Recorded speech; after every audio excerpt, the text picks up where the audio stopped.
how he conquered Jerusalem. Go read it. Go read how they did it. He fought the Shia for 30 years. Once he was done wiping them out, he turned and went straight towards Jerusalem, which is Israel. Same exact thing's going to happen now. Exactly. As soon as they're done wiping out Iran, they're going to turn and go straight to Israel, and then they're going to have the control. Now they're going to have control of all the Muslim sites. They're going to have control of Mecca, Medina, and Jerusalem. And that's because of the Jews. That's what the Jews are doing. And once Saudi Arabia has full control over those 3 sites, they control everything. They control 2 billion of these people. And let's not forget, Europe is completely flooded with these people. So that's what Israel's doing. They're our biggest enemy when it comes to this, because all they're going to do is create this massive war, and they think they're going to wipe out the Muslims. They're not. They're going to wipe out the secular Muslim leaders in there, and they're going to get the extremists. Just like, there's a great clip I just came across. I'm going to post it today about Charlie Kirk. He was talking about these guys over there. He was saying, if you're going to, and not allow them to have homes and all this stuff, they're going to turn on you. And he was blasting on Israel about it. He said, this is a big problem. This is why Gen Z is turning against Israel, because they've created a situation in America where the youth can't even purchase homes, and they want to just keep sending all this money to foreign countries, and every time they silence somebody, it just gets worse. And he was talking about Tucker Carlson. He said, do you think if Israel completely shuts down Tucker Carlson, is that gonna make anti-Semitism rise or decrease? And everyone in the room, all Gen Z, said, oh, it's gonna make it increase, of course. So even the young kids see it. And Charlie Kirk warned him. He said, there's an earthquake coming for these people, and they don't realize that. They don't believe me when I tell them this. And that they're hoping that Pam Bondi can shut down everybody and shut everybody up about pointing out all this stuff with her anti-Semitism prosecution. It's not going to happen. There's just way too many people speaking now. They cannot shut it down. It's too late. And Charlie Kirk was right. And by them taking him out, it's going to make it worse for him. But anyways, good morning, Rush. What do you got for us? Jump in there. Yeah, no, I just, my only concern about that is if anti-Semitism is determined by the ADL, which, we know ridiculous claims on the ADL's websites that declares saying American first is anti-Semitic, hate speech, saying the statistic 1350 is actually listed on the ADL as anti-Semitic hate speech. So I mean, it's extremely alarming as someone as a president of the line. It's not going to shut me up, but they know who I am, and are we going to start getting knocks on the doors now and warnings, or are they going to just go straight to prosecution? That's what I'm curious of, but it does look like maybe some positive news is coming out of Pam Bondi. They're talking about there's a rumor that she is going to indict Mayorkas for treason. For letting, they had the number 10 million illegals. I mean, we all know it's closer to 60 million illegals illegally cross our border knowingly. It's pretty interesting. It would be a very, very positive thing that Pam Bondi could do. But I'm pretty in the team of negative. I'm a little black-pilled right now. I don't know if the Trump administration is going to give us anything positive.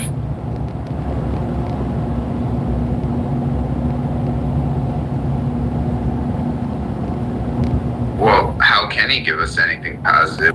Israel's jerking his chain all over the place, and he even said he's afraid of them trying to take him out. That's why they've been trying to get rid of Netanyahu and get somebody else in there who's decent. But everyone who comes in, it always seems like it's a worse person.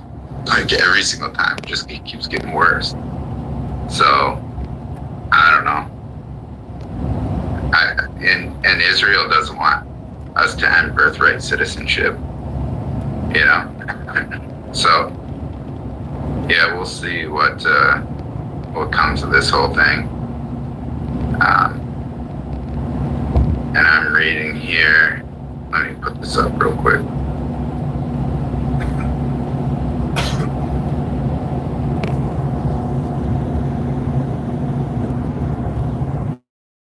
It looks like we took out another drug vessel off the coast of Venezuela. And they said this one was transporting drugs also, and Venezuela's crying about it. It does look like we're getting closer and closer to something becoming kinetic. There in Venezuela. First I was really optimistic about that war, but now seeing that Israel pushing for that war, other people Israel influencers are pushing for that war. It does make me worried that the global homo just sees it on their plans of maybe getting the U.S. military spun up before possible deployments in the Middle East and Ukraine. And who knows? It does seem like Russia and America are becoming more and more hostile towards each other, and they keep pushing NATO closer and closer to that war.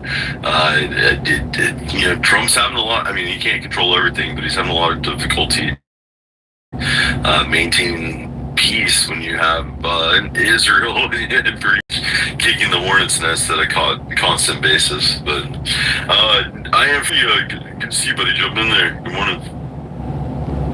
Good morning. I don't know how long I'm going to be able to last. I'm still awake. The interesting thing about the Jewish question, if you will, right? Like, I agree. Trump is probably scared. They did the flyover, the incursion at Bedminster this past weekend. You can't help but notice that when you do go against the lobby of AIPAC and of Israeli interests, odd things start happening, right? But I also believe, as black-pilled as I may be, might have to drop the white pill of he will follow the lead of the American people. If it becomes overwhelmingly obvious, which it's good for us to talk about this type of thing, it's good for us to push this stuff, it's good for us to notice and to discuss that problem, because the more that we do it, the more that it's pushed out there, it's almost reverse propaganda, right? It becomes, you can't help but notice and act accordingly, and essentially the people will force the hand. I'll land it there. Yeah, we can pressure them, but so much of MAGA is completely brainwashed. I mean, they don't know what's going on. I was listening to some of them. Most of them are back to Q trusting the plan, and Charlie Kirk was never assassinated. There's so much information going on right now. People are completely lost. Most of them aren't even talking about these laws coming down the pathway. It's going to be a lot more than the anti-boycotting laws. It does seem like Congress and the ADL doing their 50-state One Israel tour right now are making this massive push so they can get this massive anti-Semitism law passed in our country. And they're gonna, what's the sickening thing about it is I think they're going to try to like name it after Charlie Kirk, because they're going to tie it to news organizations and media and any influencer pushing false information about Israel. And they're gonna name it after Charlie Kirk after they murdered him. That's just the thinking part. I see your post up there, General, about U.S. Secretary Marco Rubio warning any country that threatens to recognize the state of Palestine, which right now, I mean, Ireland is the biggest proponent of that. But I believe they have France and a few other nations on board. I mean, they just did the vote for the two-state solution, and what was it, 200 states versus like 6 or 10? And the United States was really the only other major country that was supporting Israel in that vote. So, I mean, they lost international opinion. I mean, it's kind of nice seeing the UN stand up against them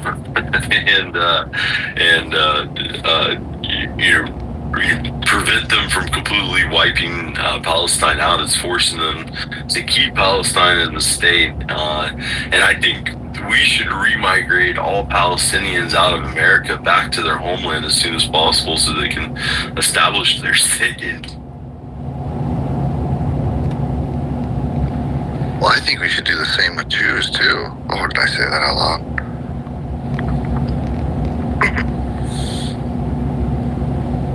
Yeah, I mean, they need them there. So they need them there to establish their state. I mean, but they don't want to go there. That Seth Rogen guy, he made a comment. He's like, I don't want to go there. They want to kill us there. You're at the Bible. It is. It's funny to see how much control they're having right now, and how many battles they're fighting at the same time. They have resorted in desperation, and Trump has admitted. He's made the comment that supposedly, offhand, that it's being reported that his donors are forcing him to do things that the American people don't like, and it's waking up the American people. We are seeing the American people voice their frustrations, but at the same time we're seeing the Trump administration double down to the demand. So maybe he is trying to wake us up. That was some of the theories. I don't know. I understand. I understand the 5D chess, I guess. The complete placating to Israel and Trump's too much of a narcissist to expose himself like that and get kicked in the teeth. It doesn't really go to his narcissist things, but maybe that's the way he's keeping himself alive. I don't know. I think Trump's just fully in for Israel. He's a complete sellout to me at this point until proven otherwise. But Overwatch, good morning, buddy. Good to see you. Jump in there. Morning, everybody. Making coffee, ready to start the day. I think whoever said that a while ago about the reverse propaganda, it's almost, at a level now to where the more that they try to garner support for Israel and their BS, it's just making more people know it. I mean, it just is. So I think that's why they went over there and did their latest big kiss the wall thing. They just look silly. It just looks silly. And I put out that a lot of people were surprised. I put out the rule set. When you go up there, when you go up to the wall, you gotta hide your any religious, any Christian garb that you have, any crucifix or anything like that. You gotta put that up when you go to that wall. You gotta be subservient to their religion. It's obviously not Christianity, and a lot of people were surprised. They're like, "Is that real?" I was like, "Yeah, I remember the signs." It's been a long time, but I was like, "Yeah." Now that I saw that again, I remember there were little signs and stuff telling you, don't do that, cover that up. And somebody mentioned there's some Christian churches there too in the old city, and why don't they go there? Why don't they also go there and visit those churches? Go go walk around and touch those churches. You know, they don't do that.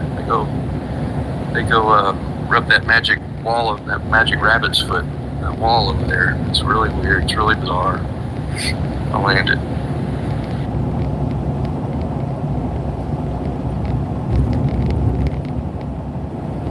Yeah, it seemed the current Kiss the Wall tour is pretty going over to that country to kiss the wall, and they've gotten one from each state. That's why they're calling it the 50-state One Israel tours, because out of the 250 politicians, they own a politician from every single state in this country. It's a bipartisan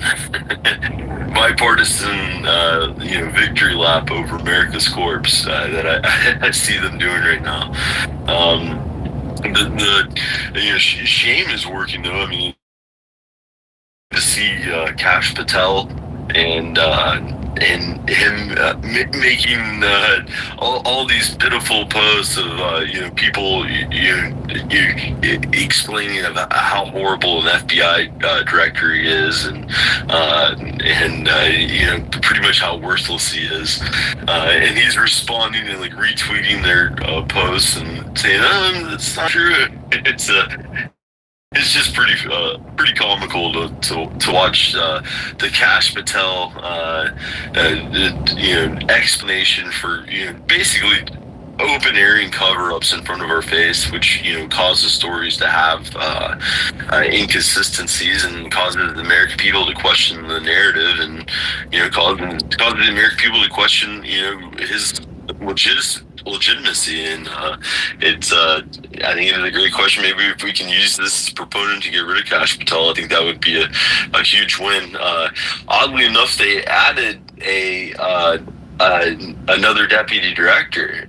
So there's two deputy directors now, along with Dan Bongino. There's another guy that is actually a career FBI and actually probably knows what he's doing, versus Kash Patel and Dan Bongino, who seem to really just be going up there and winging it. I know they're going to go up there and root the corruption out of the FBI, and it just seems like they're going up there to control the corruption out of the FBI.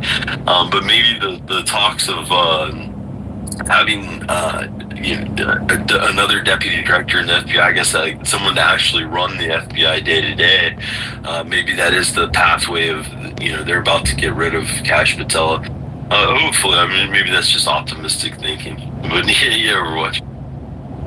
Yeah, he's just been, ever since he got that position, he's been out of his little character that he was in for years. He went on all the talk show circuits and the conservative stuff. We know he went on Stu Peters multiple times, and then he flat out lied his ass off about it. You've seen the clips. Whatever you think of Stu Peters, he did go on that show, and he was asked about it, and he said not only did he say he didn't go on there, he said he didn't even know the guy. And he wrote that book, whatever Gangsters it's called or whatever, and he's supposed to be this lawyer, and his shit was so together and so logical and so laid out, and he had a plan, and then he gets in there and everything's been a complete freaking disaster. He hasn't controlled, what's been given out, like True Detective or something, like here's the logical flow, we got this is squared away. We have this evidence. This leads to this evidence. It's just been a bunch of bullshit, like it's always been. So he's been completely out of his, AJ scripted, squared away character that he portrayed for all those years in the movement, and he's just been a complete damn mess. So I don't know if all that was written for him and he was playing a character, and now that he's got the helm and he's got the form, that was all fake or what. But he's not the same. He's a mess. It's embarrassment.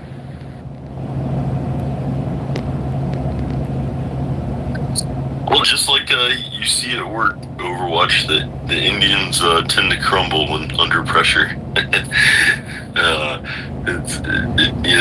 It does seem like he just can't handle the pressure of the responsibilities being laid on him. So,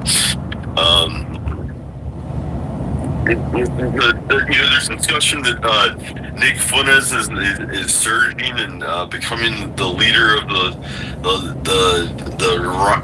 the right conservative Christian voice. At the same time, I mean, I appreciate a lot of the things Nick says. But he's a single, likely homosexual. I've never seen him date a girl or talk about dating a girl. Lily Singh, I just heard her, talk about visiting the compound. She says pretty much all males at his Groyper, conventions. To me, he says great things. He's a great speaker. But I mean, he just doesn't have that. That leadership capability of having leadership at a grand scale. Maybe that's what America needs right now. Those with single incel homosexual. I don't know. Just like Charlie Kirk. As much as he cooked out to Israel, leading into his awakening towards the end of his life. He was a great leader, extremely well spoken. Spun up a huge organization. He was a normal American conservative man with a family. He was just an all-American person. I don't know if you can really replace someone like that with Nick Funes. I don't understand why Jack Posobiec, to me, which is an extremely great speaker. Not necessarily as good as Charlie Kirk, but he hasn't had as much experience. I would like to see him as a leader of the young conservative voice, or someone there's touting that they're circulating other people within the organization that are going and doing the debates in Charlie's stead. Maybe someone will come up within Turning Point USA and be able to take the reins. But I think they've seen that having Ben Shapiro take over TPUSA was going to be a huge revolt and wake up a lot of Americans. So they decided not to do that, and they did the JD Vance host yesterday. I watched a little bit of it. JD Vance is definitely not taking over. That guy's a horrible speaker.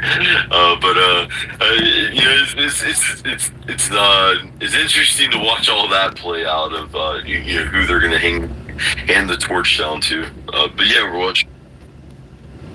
Well, I don't know if Nick's that persuasion or not. I do like, he does say a lot of good stuff. He is talented and all that stuff, but he is, like General says, he is part brown, so there's always that agenda possibly going on, so you just have to be wary of that. But another thing is, like with Charlie getting assassinated and everything, and his wife and kid, during wartime, we're supposed to get married and we're supposed to have white families and raise our kids and do all that stuff. But in a time of war, a single soldier, he doesn't have his family in the back of his mind. He can focus on the fight and just himself.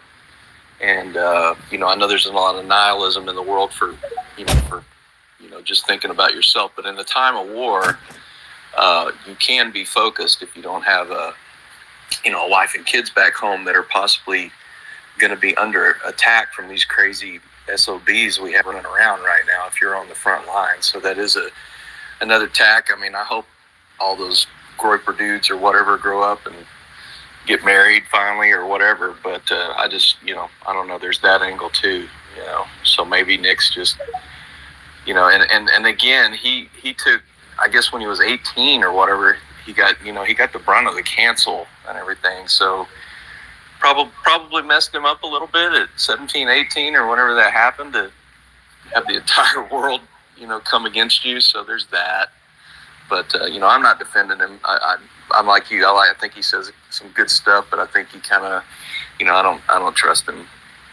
But there's that angle. If you're in combat, it's a lot easier to focus on just surviving the war and fight for your country if you're not worried about somebody shanking are attacking your wife and kids back home. So there's that. But yeah, I think mainly they're just, they, I don't know. I think they're of the mentality they just want to wait till they get married later or whatever, and they're having a great time right now or whatever. In all the shit they're in. I think that's what's going on mainly. I'll land it. Yeah, maybe. I mean, at the same time, and Nick has been on, or he's been on, live video hours a day, every single day since he was 18 years old. I mean, he's made a lot of jokes and offhand comments and just too much stuff that could be used against him. I mean, I mean, he could be a voice of the movement and wake up American people. I just don't think he would ever has the chances of having a political career. Just based off of. You can't really change your rhetoric when you said this, so many things in front of a camera. It's pretty difficult to make that change. Well, one person that started watching him recently that I know said one thing that did make a lot of sense to me. They said, his shtick on his show is, shock value kind of. But the guy watched him in some interviews, with other people's shows, and he's like, he's completely different. He's completely different than he is on his show. He's more less flamboyant, more rational, and more logical. So that guy's brought that up, and I was like, yeah, that is kind of interesting. But like you said, if he tries to do anything, they're just gonna pull endless clips from his show where he's a lot of the stuff he does is tongue in cheek to try to shock people awake to issues and stuff. I guess kind of shock jock type stuff, and it is effective, but they will pull every clip on earth and take it out of context and use it against them, and endlessly. You're right about that, Rush.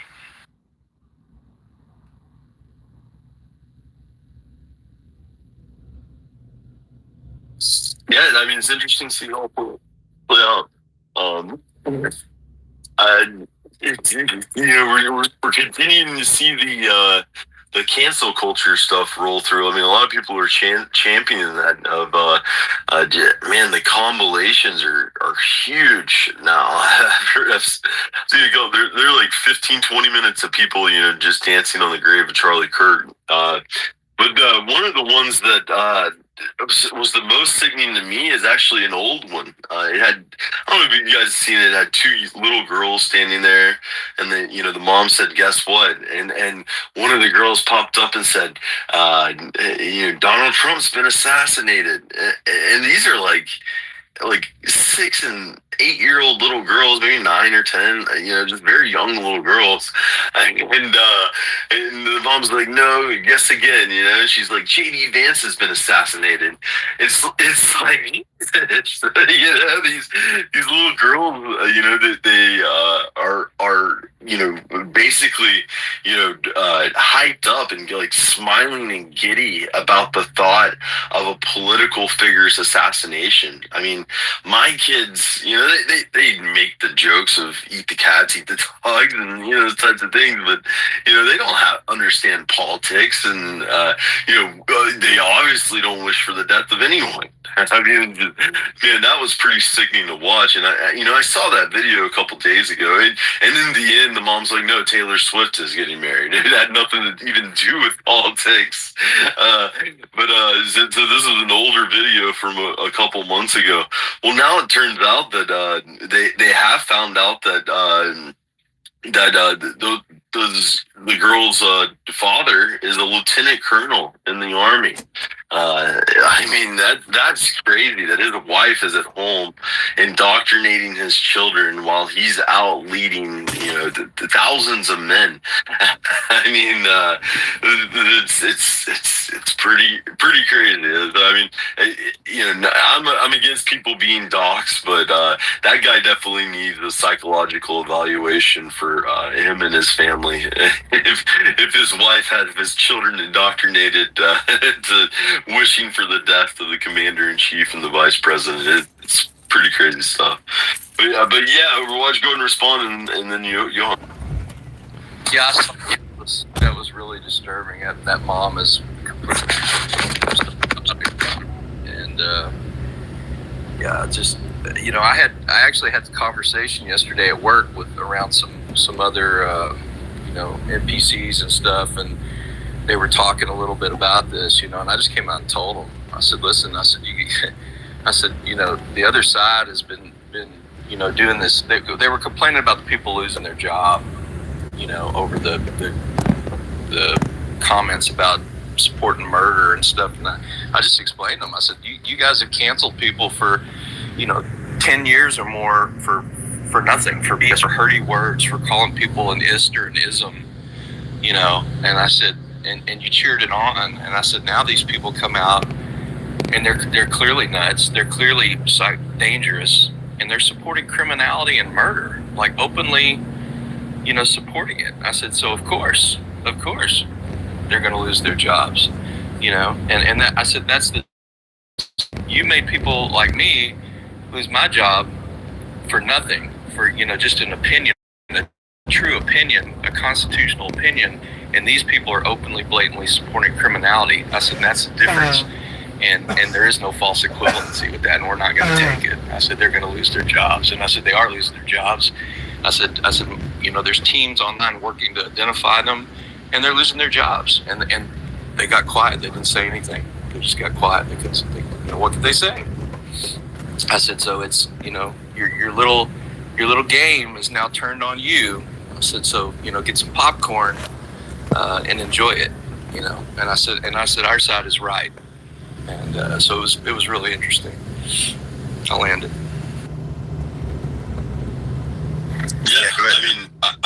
Yeah, go ahead, Young. Yeah, I was just going to listen tonight, but we went before, right, Rush? You remember me? Yeah, I remember you over the weekend, right? Yeah, but yeah, I was just going to listen. But you brought up these schoolgirls, and yeah, I've seen the same video as well. And I've been doing some original research, doing a little kind of project on the American education system and how it's been weaponized to radicalize our youth and our children.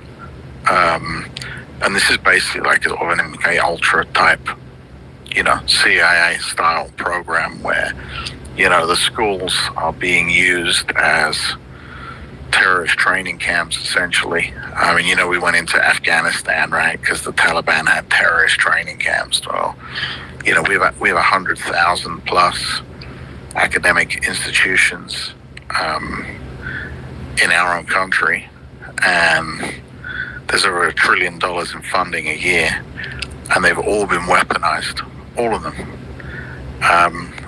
And their goal is to churn out radicalized, anti-Western, hostile, ideologically hostile actors that where political violence is central to their ideology. So, people can say, oh, well, there was a right-wing guy that did this, or there was a Trump supporter who shot this. And it's like, yeah, okay, you can bring up the both sides argument, and you can cherry pick and find examples, but it's irrelevant. The point is that political violence is central to leftist ideology and thinking, because you hear them say it constantly, and it's not central to conservative or MAGA ideology at all. So what we have to do tactically is we got to drive this point home, because the left are being very defensive about this. They know it's a massive problem for them optically, and it's shifting the whole framework of how our entire society looks at both camps. So we've really got to drive this home. This is something we can really gain political capital out of. So if we're politically smart, we can win some ground here.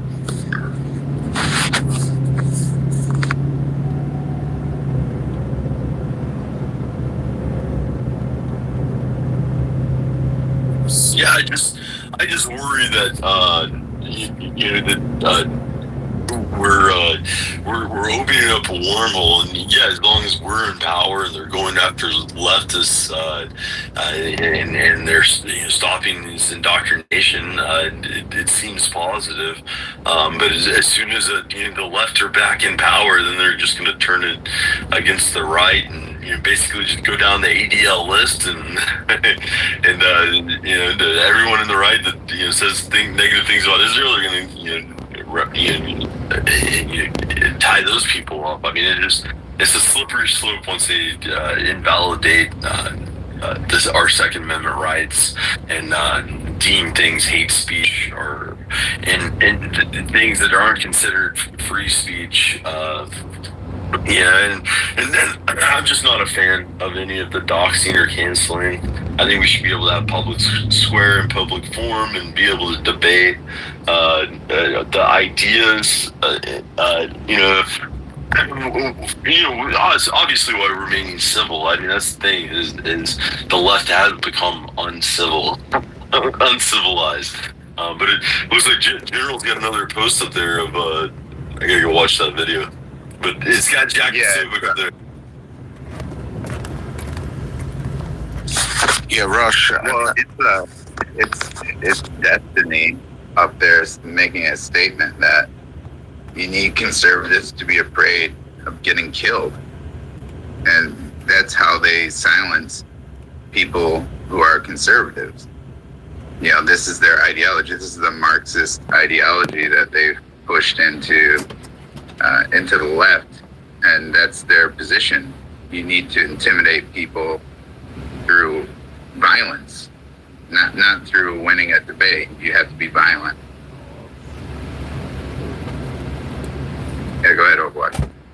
Well, I'll tell you what's going on with these corporations, Rush. I get your point. It is something we have to be very careful and have clear definitions of where the line is. But for these companies, some of these posts and some of these memes these people have made are clearly psychotic, and they're clearly calling for open murder. Now, as a corporation, you think about that from liability. If this is pointed out to you, the stuff that these people are seriously calling for, this stuff with multiple posts that are just absolutely psychotic. So you've now been identified that you have an employee that is clearly psychotic working for you, and you do nothing. And we already have this active shooter classes and BS we have to go through from HR, because we can't have weapons at work, right? Because it's corporate, but we're supposed to run and hide or whatever. And then one of these people after that loses it or does one of these trans, events and harms people after they've been online saying their support, harm people. Can you imagine what the liability is for that company? That's the problem. That's why they're getting fired, because these companies are now being made aware, hey, you've got people working for you that are nuts, and here's the evidence. And that's what's getting them fired, because of the liability. And I'll land it. Yeah, John, jump back in. Yeah, we have to be really tactically smart. We've got to outsmart these guys politically. I mean, Rush's point is very well made about the idea that we get all these people fired, and then there's a president there, and then we get a Democrat president, and then this is then just weaponized against us. So we have to be careful about that. What we have to do is, it's good to put pressure on these guys and get them fired, but we've also got to shift the playing field at the same time. We have to gain ground on a foundational front. So one way to do that is to really push home this advantage where we're getting traction right now, which is the left really don't like that they're being exposed for how politically violent they are. You hit your enemy where it hurts, right? You've got to, wherever you get a reaction or you see weakness, that's where you double down. So this is a great opportunity for us now with this Charlie Kirk thing, to really start jacketing the left and with the truth. I mean, it's not just jacketing. They political violence is central to their ideology. Look at the BLM thing. 3 months of violence, smashing up American cities. Charlie Kirk gets shot, and and yeah, no riots. So this is the truth, and this is kind of General's point he just touched on. It's about winning the argument. We have the truth on our side. We've got the facts and the logic. We've just got to figure out where the leverage points are, and just turn this whole thing around. So when we do get a Democrat president, they're not going to have the moral standing to come after us like they did under Biden. Yeah, well, I mean, you see this. I started the space with Netanyahu complaining about China and Qatar having their propaganda in America now. But I mean, the guy offered Charlie Kirk $150 million to run his propaganda. Charlie turned it down, but and then you got other Jews like Andrew Schultz, who's a comedian, he's calling out Ben Shapiro, saying that the Daily Wire is just a propaganda machine for Israel. And if Ben Shapiro can come in and criticize America all he wants, but if anyone criticizes Israel, then it's the end of the world. It's anti-Semitism. So it's a big double standard, and it's a big problem. But yeah, go ahead, Rush.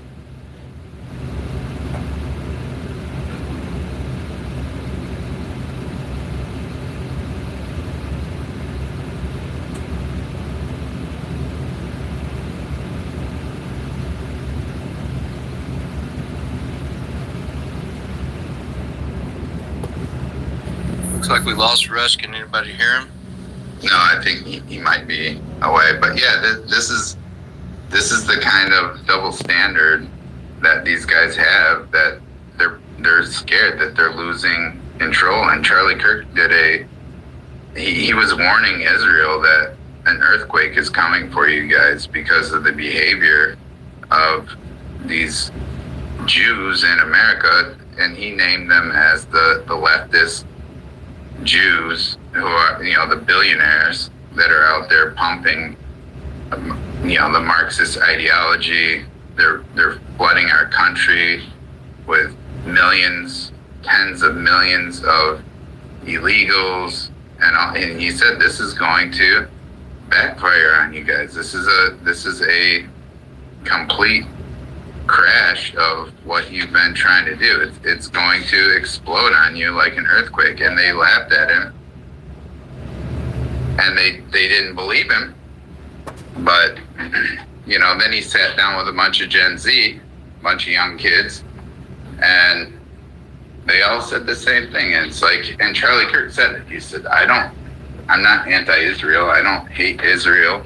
I don't hate Jews, but this behavior that they have going on is going to make a huge impact on whether people support them in the future or not. And all the Gen Z in the room, it was a Turning Point USA group of kids. They're not anti-Israel. But they are saying, like, this behavior that they're pushing, like flooding our country with tens of millions of illegals, and then it props up these people, and then Gen Z can't afford homes, they can't get jobs, they're being indoctrinated from all sides with people who believe in violence as their answer. Said this is a big problem, and Gen Z sees it, and they correctly identified that it is the Jews who's doing it. Not all Jews, he says. He's specific to the leftist billionaire Jews. But I mean, that's the same people that Steve Bannon called out when he threw a Roman on stage at CPAC. And then he comes out he comes off stage, and the Jewish guy gets a camera in his face and asks him, he said, yeah, it's the Jews. It's the leftist billionaire Jews that are doing all this shit. And if he said it's not the Catholics, it's not the Muslim extremists, it's not the evangelical Christians, it's the Jews that are doing this. And he stated this, and a lot of Jews were in the comments section saying, yeah, I agree. And that's the thing, is a lot of Jews do not like what's going on. That's why Andrew Schultz who is Jewish, he called out Ben Shapiro for his bullshit that he's doing. You know, and that's why you see guys like Charlie Kirk stepping back and saying, no, I don't want to be involved in this. And this is the line that people don't understand. They do not like Netanyahu. And Charlie Kirk himself talked about this. He said Netanyahu was about to get overthrown right before October 7th. The Jews in Israel don't like Netanyahu. They want to get rid of him. And so what are you going to say, that the Jews in Israel are anti-Semitic because they don't like the government of Netanyahu? You know, like, that's a standard position in Israel. And they do everything to hide that. But I mean, even when they were fighting wars on 5 fronts, their own military almost had a coup. One of the top military leaders had to come in and squash it because they were going for a military coup against Netanyahu. So there's a lot of turmoil in Israel because of Netanyahu. And I put another post up there, one back, you'll see. Marco Rubio warned that Israel will respond to any country that moves to recognize Palestine as a state. Well, the EU just voted to recognize Palestine as a state. So what's he going to do? Is he going to start bombing Europe now too? You know, that's the problem. This he's just willing to bomb everybody. He bombed Qatar. He's going to bomb all these other countries. Now what's he going to do? Bomb China and Europe too? The guy's absolutely insane. Trump doesn't like Netanyahu either. He's been very open about that. He's criticized Netanyahu multiple times on national television. You know, he put out that clip. You don't know what the F you're doing. You guys remember that one? I'll post it so you guys can see what I'm talking about. Yeah, that was amazing. It's like an adult in 2 diapers. Yeah, but this is the problem. Like, and people don't understand that. Even these evangelical Christians who are like, pray for Israel, pray for Israel. Well, what are you praying for? Because the Israelis want to get rid of this guy, Netanyahu. They want to overthrow him. They want to get rid of him. So are you praying for the people to get rid of Netanyahu, or are you praying for Netanyahu to keep his boot on the neck of all these Jews in Israel? And you can't even have that conversation, otherwise you're anti-Semitic, and they'll try to take your head off. But yeah, go ahead, jump in there. Yeah, just those, you know, those videos were suppressed. All those videos with Charlie, you know, going in his unique way, you know, his quiet, peaceful question asking style on Israel. I never saw any of those videos, so I'm thinking those were suppressed. I don't remember ever seeing those in my feed or, you know, wherever he put those out. But just those few videos, like you said, especially that one with the Gen Z, where he's just, you know, in his own way asking the questions and just leading them with logic, are devastating to their agenda. You know, and I'm like, now that I see those, I'm like, damn, no wonder they wanted him gone, because he was just getting started, General. You know, and just like you said, that one you mentioned specifically is so powerful for those younger generations, and they see it. You know, and like you said, there are a lot of Jews that are, you know, against Netanyahu and against the agenda because it's getting exposed, and it's not because they're moral and super good Jews necessarily. I mean, I'm sure there are a few that have a conscience maybe somewhere, but it's bad for business, because if their plan gets exposed, it's going to be bad for business. If the Jews get persona non grata again all over the world, you know, like they've done throughout history in 109 countries and all that stuff, it's going to be bad for business. You know, that's what they're thinking about. So they want another plan. They'll support that plan too. But it's not because they're suddenly got a conscience and, you know, they're all going to be moral now. It's just they're going to get exposed and they're going to lose everything. So that's why they want They want something else. I'll land it. Yeah, I agree. I mean, but either way, whatever their reason is, they don't like Netanyahu. And he doesn't have support in his own country to do what he's doing. Like, nobody supports him. He's turning the entire Western world against him doing this. And the Jews see it. The Jews who are living in the West see it. And they're speaking up. Like this Andrew Schultz, he's saying, like, this is screwed up. Like, nobody wants it. You know, Ben Shapiro's running this propaganda machine, and he's doing it on behalf of Israel. And he'll never criticize Israel, but he'll criticize the hell out of America. You know, and that's a big problem. But it goes back to the point where they're weaponizing our schools. They're weaponizing our people with this Marxist ideology that Charlie Kirk was talking about. You know, he openly stated they're blessed. And then you go look at who's the president of all these universities. They're all Jews. You know, this is a huge problem, and people are starting to recognize it. Gen Z recognizes it. Once you recognize it, you can't put that back in the bag. You know, once you see it, you can never unsee it, kind of thing. So it's bad news. And yeah, Rush, I just saw that post you made there, and that's exactly it right there. You want to cover that?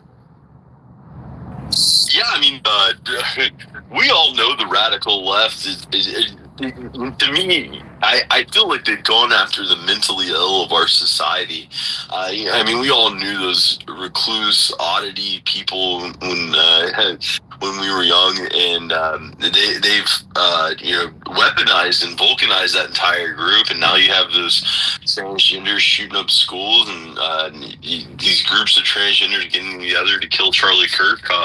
But I mean, I don't think we need additional laws on the books to go after these people. We just need to go back to 2016 and reclassify being a transgender as a mental illness is what it is. I mean, if you think you're a different gender than what you were born with, you have a mental illness. We need to make a sane asylums good again and treat these people, not affirm their mental illness. I mean, if you had bulimia, I wouldn't say, yeah, you look kind of fat today. You don't affirm people's mental illnesses. We need to just use, and we already have laws that can encompass these people and treat these people and help these people. But I mean, really, we need to go at the head of the snake. I mean, who's behind all of these radical ideologies? They're behind the Black Lives Matter. They're behind communism. They're behind feminism. They're behind the transgenderism, the push of that to the top of us. I mean, we need to stop allowing these outside entities with foreign interests to control our system. And that's why it's dangerous to have an Indian the head of your health department. I mean, it's because they don't have any tie to the people. America needs to be governed by ethnic Americans. Our healthcare system, all of our mental health systems, it all needs to be governed by ethnic Americans that aren't corrupted and have the interest of protecting the American people. I mean, it's really our only chance if we start having more selfless servants within our society that are doing good and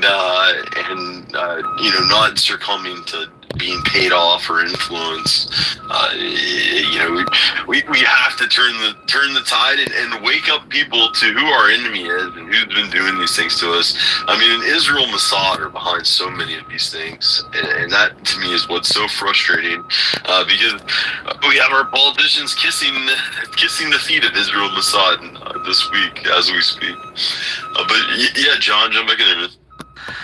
Yeah, as I mentioned, I've been doing some original research on the school system and how it's being weaponized as a mass terrorist training camp.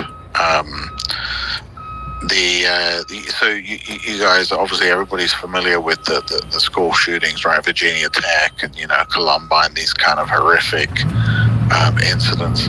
So based on the research that I found so far, this phenomenon only really started happening in the early 90s. You did have quote unquote school shootings before that, but typically it was someone who had a grievance in some way, so that so they got expelled, and then they came into school and they shot the teacher that expelled them, whatever. Or you would have someone with like mental problems who had no connection to the school, but then kind of ended up being on a university campus or whatever. But what I'm talking about is a specific kind of school shooting where a student at the school goes into the school and then shoots a large number of their fellow students and teachers. And that particular phenomenon is a relatively new phenomenon that started in the early 90s. And the timing of this is very interesting, because I think we could all agree that the left-wing grip on the American education system really started in the 60s. So what we're seeing is this psychosis that the left have put into the academic system and this kind of the mental side of the school system, where within about one generation, from like say mid to late 60s to the early 90s, roughly within one generation, you start getting this phenomenon, or a certain type of school shooting, which is obviously absolutely horrific. And I think what this is it's about getting us to destroy ourselves. It's about self-destructive behavior, excessive hedonism, self-mutilation, self-hatred. And this is what our political and ideological enemies are doing to us. It's getting us to destroy ourselves from the inside, because they can't destroy us. We're too strong. I mean, what are they going to do? The only way they can possibly defeat us is by getting us to destroy ourselves. So I think this school system angle is something that's very central to the war that's being waged against us.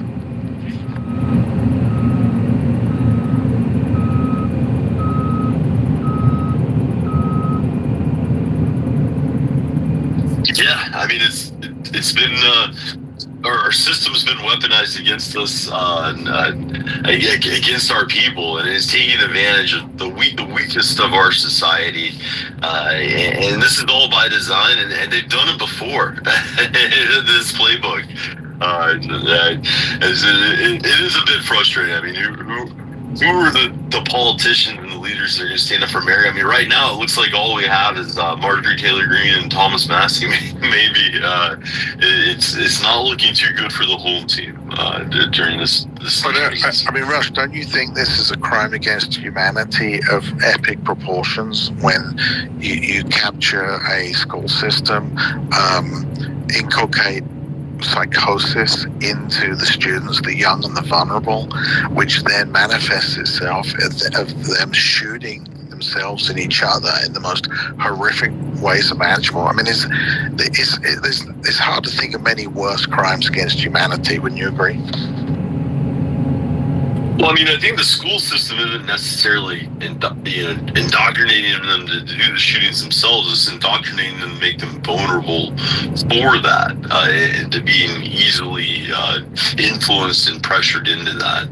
Well, Rush, I mean, you were just disturbed by that clip as I was, right? With those two girls, like they say, "Hey, surprise!" And these two. Yeah, that's not the school system, though. That's the parents. Right, but where did the parents get indoctrinated? They went to school too, right?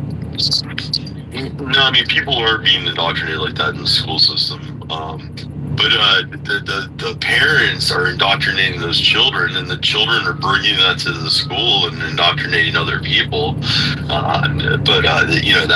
Those two schoolgirls were 100% indoctrinated by their parents and brainwashed by their parents. I mean, I know parents like that, liberal parents that will tell their daughters, like, they're taking your reproductive rights away.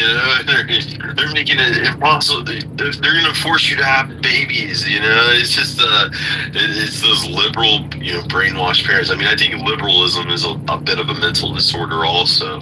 But the school systems are corrupt. I mean, they push a lot of that the ideology. They're not really. They have a class they'll give on maybe transgenderism in fifth grade, and yeah, that is indoctrinating some people possibly. In California, school systems taking kids away from their parents, that the parents aren't affirming their genderism or cat phenotypes that they've decided on. But it's really like the racial stuff that they push. America is this evil country that did all these evil things to the Indians and the blacks, and all the white people need to feel guilty. The critical race theory is really what the schools indoctrinate our children with, which does destroy their identity and their self-worth, and pushes them towards these isms of communism and transgenderism and LGBTQism.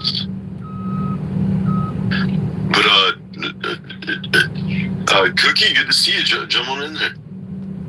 Good morning. Hi, Rush. Thanks for having me. Yeah, interesting discussion. Speaking of the education system, just for the record, I am a hardcore conservative. I've never voted for a Democrat in my life. I grew up in that kind of family, but you know what? I just thought I'd offer a little fun fact as far as our education system here in America. I studied that a long time ago through John Taylor Gatto and Charlotte Iserbyt. That showed how it happened. But a fun fact, just showing how it all seems to go back to these people, is that our textbooks, such as McGraw-Hill, especially, that have been pervasively used in our education system, basically it's owned by Ghislaine Maxwell's father, who was also a Mossad bigwig. So yes, they know. I've studied the Jewish question for over 16 years, and guys, it's the root of pretty much most everything. Leftism, Marxism, all the isms, they developed to destroy our Western Christian culture. And I like to look for root causes, not just current, manifestations of the disease. So that's a fun fact for you, that Maxwell is, a good example of how they have captured our publishing houses, our entertainment, our media, and whatnot. And that's how this has all happened, basically. The other thing, one more thing I want to say is, I think it's important we don't fall as more and more people wake up to. It's the Jews, that we don't fall into, it's only the leftist Jews. And I'm going to tell you, since I've studied it so much, they're part of the equation, but not the whole. This is not just a geopolitical battle. This is a spiritual battle at its root as well. And there are a lot of right-wing Jews that are also part, the Chabad. They're not leftists. And they are very, very powerful. So just keep in mind, it's generally that group in totality. Now, I know some nice ones, very few, but they better start speaking out, or they're part of the problem. And so I just wanted to add those things. As far as Israel's concerned, the reason they're upset with Netanyahu is not because of the genocide. It's because their economy is falling to pieces. And, when that happens, people get pretty unhappy. So, but the majority of Israelis, when polled, are just fine with what's going on to Gaza. So, anyway, good morning. Thanks so much for having me. I appreciate it. I just wanted to say real quick, because there's always this problem, right? That we're, oh, well, not all Jews, and, I know some Jews who run the local deli, they're absolutely lovely. And, I mean, of course, like this is, this sort of complicated thing that we have to navigate, but there's a very easy way to just sort of step right past this. I mean, it's just simply recognizing that we live in a world of tribal competitors, right? So you've got different groups, and they've just got their own interests, and Jews and Israel no different from any other group. I mean, they have competing interests with ours. That's normal. It's always been that way. It will always be that way, and it's simply recognizing that, and then that's not anti-Semitism or anything else. It's just a simple recognition of the natural order where we have competing interests with other groups. And yeah, there's, of course, in every group, there's nice Muslims, there's nice communists or Chinese or Jews or whatever. I mean, that's really irrelevant. It's just recognizing that there's a competing set of interests, and that we're perfectly entitled to acknowledge that and criticize and have a political opinion. And there's nothing anti-Semitic about that. It's just normal. Yeah, I'm not afraid of that word. I am one. But I think it goes back millennia, guys. Their group, their in-group preferences and their agenda is, I think, a little bit different than the white Western civilization. Their end goal is to rule the world. And they're about that right now. So it's I'm not afraid to say it because it's just the truth. I've studied it enough to understand that they will not assimilate. And I think a lot of the underlings in this religion and that religion are extremely mind controlled by their their hierarchy and the religious establishment. So like you brought up the point, like, so I just posted on this, I put it up in the Jumbotron, and you can watch this clip, it's 38 seconds, and listen to the kids. These are little kids who haven't been indoctrinated yet, and you can see clearly they have a they're naturally inclined to prefer their own kind, and you have to be indoctrinated out of that. Well, this is what they're doing. They're indoctrinating children to go against themselves, to destroy themselves, while they themselves, their own groups, are not doing this. And it goes along with all these groups who are coming into America that are invading our country.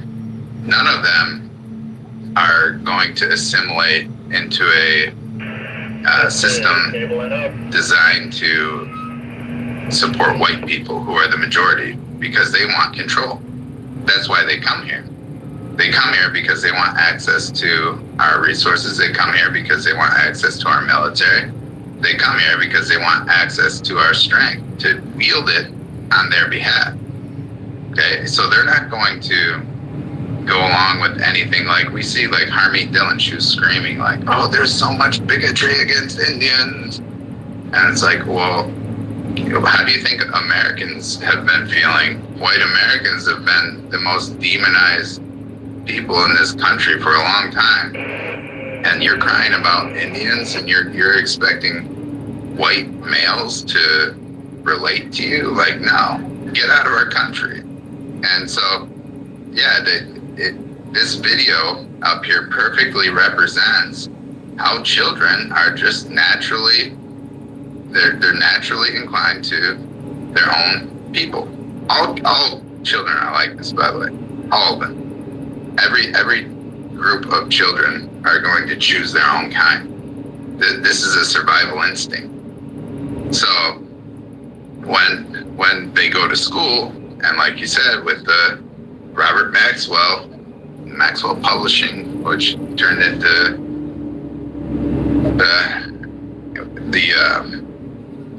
what's the other publishing company? Anyways, he's taking McGraw-Hill. McGraw-Hill. That's where it starts. They've captured our educational institutions to start demonizing our own people and turning our children from a young age, start turning them against America, against their own people. If you go and look at all these books written about anti-white, hate whitey, they're all Jews writing these books. So these guys have grabbed hold of our media, they've grabbed hold of our education, even all the way up into the universities. You know, go look at the top 7 universities in the country. They're all run by Jews. You know, I think out of the top 8, only one is a non-Jew. And then that goes across the entire board. They've captured our financial system, you know, with the whole Federal Reserve nonsense. They've captured our pharmaceutical companies. And how about the NFL? They own a lot of the NFL teams. No wonder they drop. Why do we go through that whole thing with dropping a knee? It's because that's the whole thing.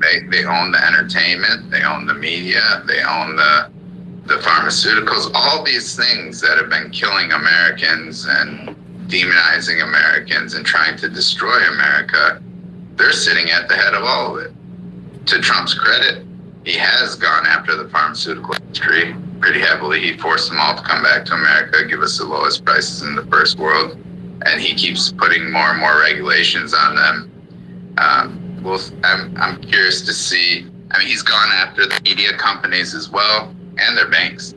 So he's gone after the media, telling them that they can't deplatform people for their political ideologies. He signed an executive order, which could be very problematic considering this whole Charlie Kirk thing. Now he wants to deplatform and fire people when he signed a executive order stating that the social media company couldn't do that. So yeah, children have been radicalized. I mean, seeing these like 2 schoolgirls saying, "Oh yeah, this person is dead, Trump's dead," and like cheering or being happy about it, whatever. These children are just as radicalized as any Palestinian child who wants to like martyr himself, or any like Afghani suicide bomber or whatever it is. Like, it's no different. Our children have 100% been radicalized.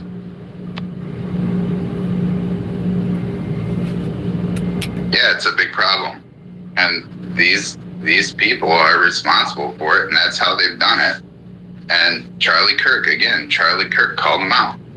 He called out the Marxist ideology is coming from the secular Jews, he calls them, and he goes after all the invasion of our country. And how do they do it? They do it through movies.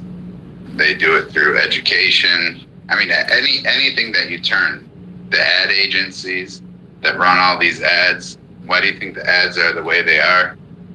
You know, all the social media companies are run by this group of people, and then you start seeing a pattern emerge, and that's exactly what Charlie Kirk was talking about. And they freaked out because he was exposing that whole thing. And you can, again, like when I posted this video before, and everyone came out and was like, "Oh, the white kids are racist." It's not. If you would have taken all black kids and put them there, they would have had the exact opposite, because they're going to prefer their own. That's just normal. That's how it is. And that's what this study initially was, is to show how children have in-group preference. That's why they were running this to begin with.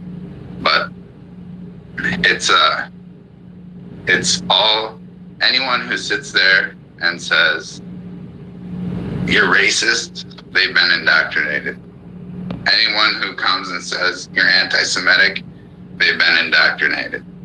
Anyone who comes with, like, we've dealt with colonels in the military that have come on our show, and they sit there and try to blame America for all these countries, what they've done.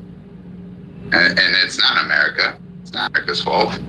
It has nothing to do with America. And yet they still try to blame America. And these people are coming out of the U.S. military.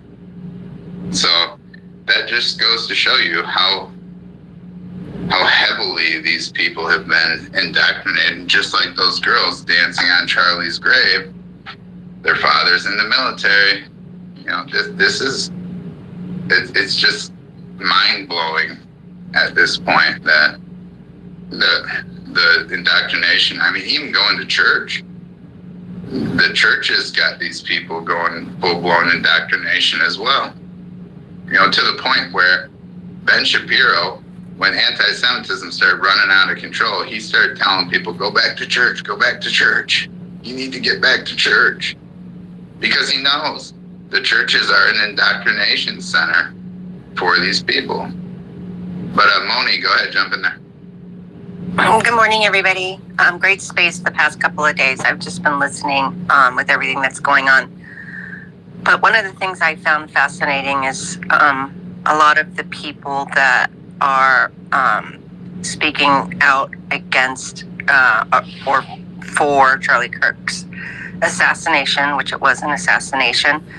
A lot of them are doctors and a lot of them are teachers. And one of the things that really struck me is that the TP, the Turning Point USA group was flipping the narrative of all of the indoctrination that has gone on for the past 25 years with generations of kids. And as soon as they went to college, where they were free of their parents and free of their elementary and high school teachers that were doing the indoctrinating, started to flip the switch on them. And it drove all of these people wild because a lot of their income streams were dependent upon this new generation of children.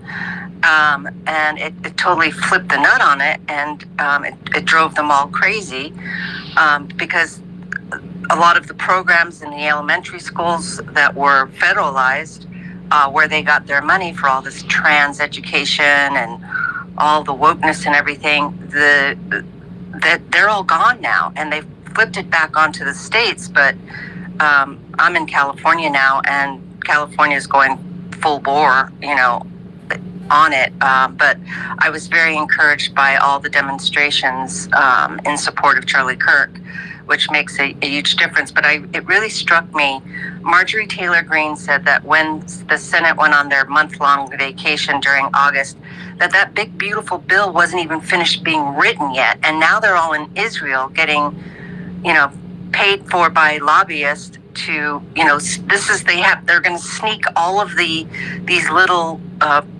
programs into that bill. I'm for a single subject bill, and I believe that the will of the people in the United States should be able to tell their congressmen that they don't want them voting for it. There's no control there. There's zero control when the congressman basically voting for the unanimous vote of its constituents, and that needs to change. I'm going to land that there. Well, yeah, that's why they're getting nervous, because a lot of people in America are turning against this whole, we need to support Israel, even when they start wars all over the entire Middle East. And then they're going to want us to come in there and go to war on their behalf. And everybody's saying, no, we've done that for you for the last 25 years. We're done. We're just done. Yeah. Not in that anymore whatsoever. And yeah, that's a big problem when kids go off to college. That's usually why, their entire life, you'll see their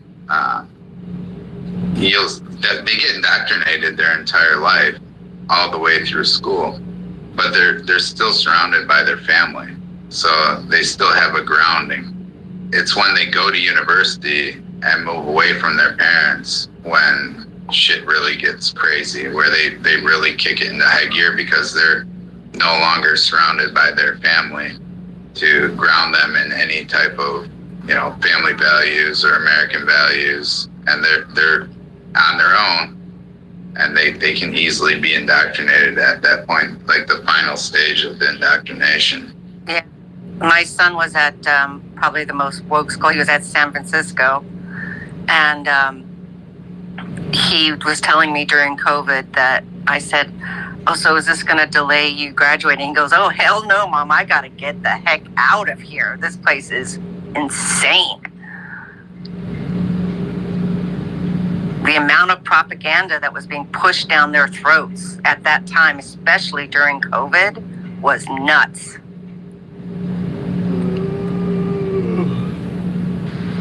I mean, don't we feel like it's hitting all of us? I mean, it doesn't stop after grade school, the Maxwell McGraw textbooks. I mean, it continues on in the universities, and then it continues on into the workforce through the DEI, ESG, social governance scores.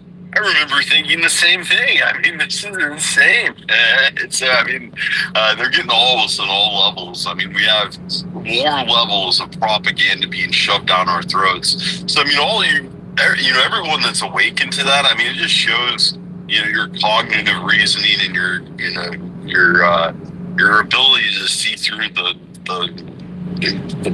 bullshit, the bogus information, basically. Overwatch, jump back in there, buddy. Yeah, I just want to say to General that's not a minor thing that you've noticed there. I missed that. I didn't see Ben Shapiro calling for the go back to churches, but like to the lady's point, they either turn you into an active weapon against your own or your country, or a passive weapon. So you come out, you go to college, these people get all freaked out, piercings everywhere, all sleeves, everything. They just go nuts. You see these young girls, and they've just destroyed themselves. It's horrible. I don't mean to laugh, but you can't talk to them. They're not. You can't reason with them. They're just gone. And then if they do come out of that, you got the Ben Shapiros and the Zionists. Run over here, get your life straight. Go into this evangelical church that's indoctrinated with to worship Israel. So once even if you convert and become a non-radical tool for them, they put you in the passive tool category. And a lot of these churches that say, "Oh, whatever Israel does is fine. Worship Israel." That's the Sarah Huckabees and her daddy. I'm telling you, a lot of those people are over there on the take from Israel, but a lot of people are over there because they believe that stuff. They're doing it out of willingly supporting Israel to no end because that's what they were taught in the churches. So yeah, we're in trouble. They really got it sewed up from all angles. It's really critical mass. Well, yeah, I mean, what you're saying about the college thing, I mean, the self-mutilation that we're seeing over the past 20 years is one thing, like, rebelling. I mean, when we were kids, someone would rebel getting an earring or something, or like a little tattoo. I mean, now, like, people are tattooing their faces and their hands, like they're putting those plugs in their ears, and, you're putting ball bearings, like metal under their skin. I mean, it's gone to the point of, like, self-mutilation.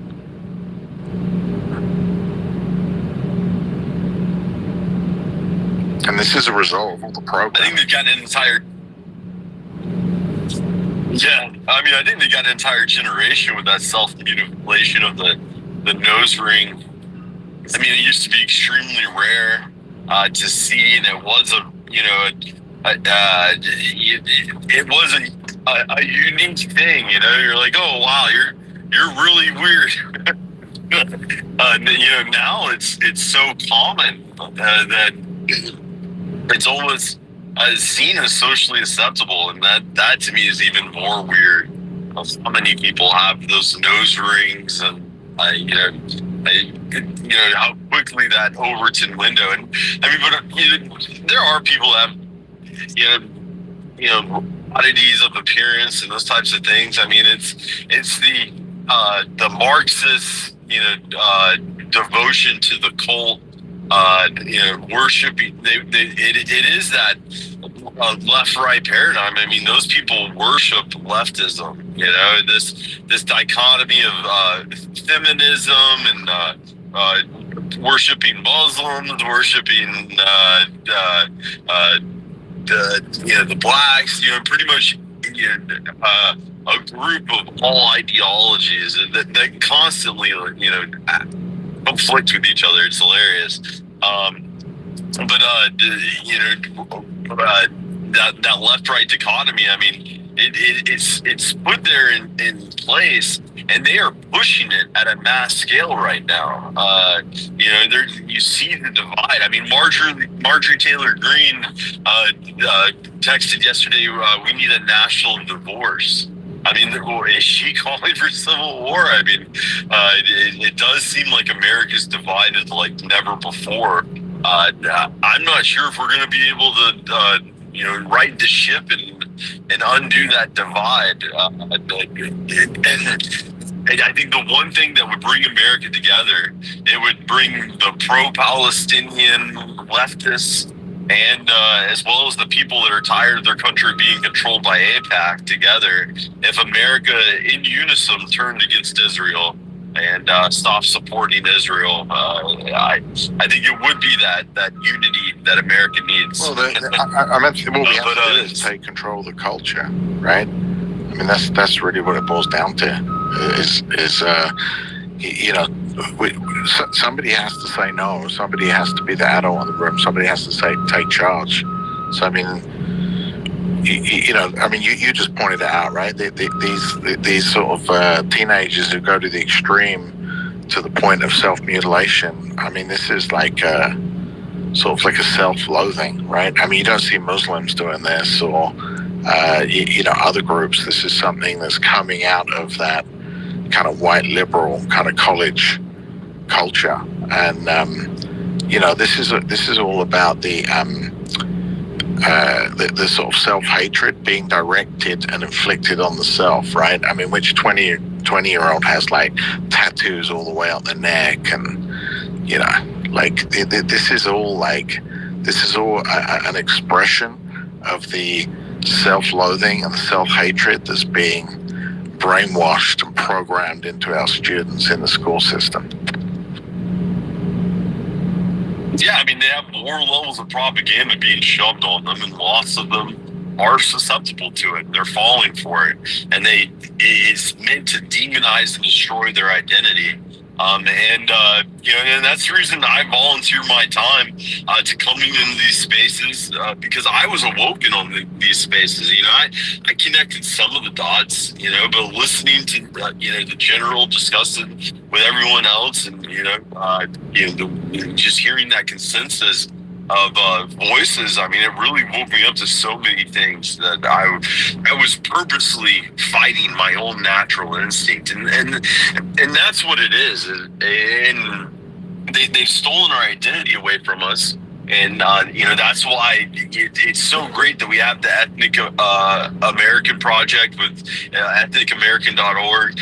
I need to get a blog in there. I mean, but guys, I'm doing this in my spare time. I know people get a little frustrated that we don't have the learning resources or the other things on the website. So I mean, really, we appreciate people that become a part of the team, and if you want to become part of the team and contribute more, we appreciate everyone that contributes. I mean, because this is a team effort of people that are volunteering, all of us to the same objective. And our objective here on this show is to educate our people, because we have been brainwashed with these more levels of propaganda to attack our identity. And the people that fall for it, they'll cut off their genitals, they'll deem they hate white people, encourage white genocide, to deem America evil, say they can't wait for America to be completely wiped out by the global homo. I mean, it has been extremely effective against our people, and the only way to save our people is to save our identity, here in America, our very powerful identity as ethnic Americans. And every nation should take that same nationalist approach in order to take back their nation. I mean, it's what we're going to have to do, and we're going to have to coalesce around who we are, the people that they've demonized, and have to re-educate our people to the real history of who our people are, who our ancestors are, and what it means to be an American. And Charlie Kirk was questioning those same things, saying many, like Barry said to General a few weeks ago, he's sounding more and more like us, and I think that's why they killed him. So it's crazy to see all this stuff come full circle in the news while they're trying to pass anti-Semitism laws. But Sylvia, good morning. Good to see you jump in there.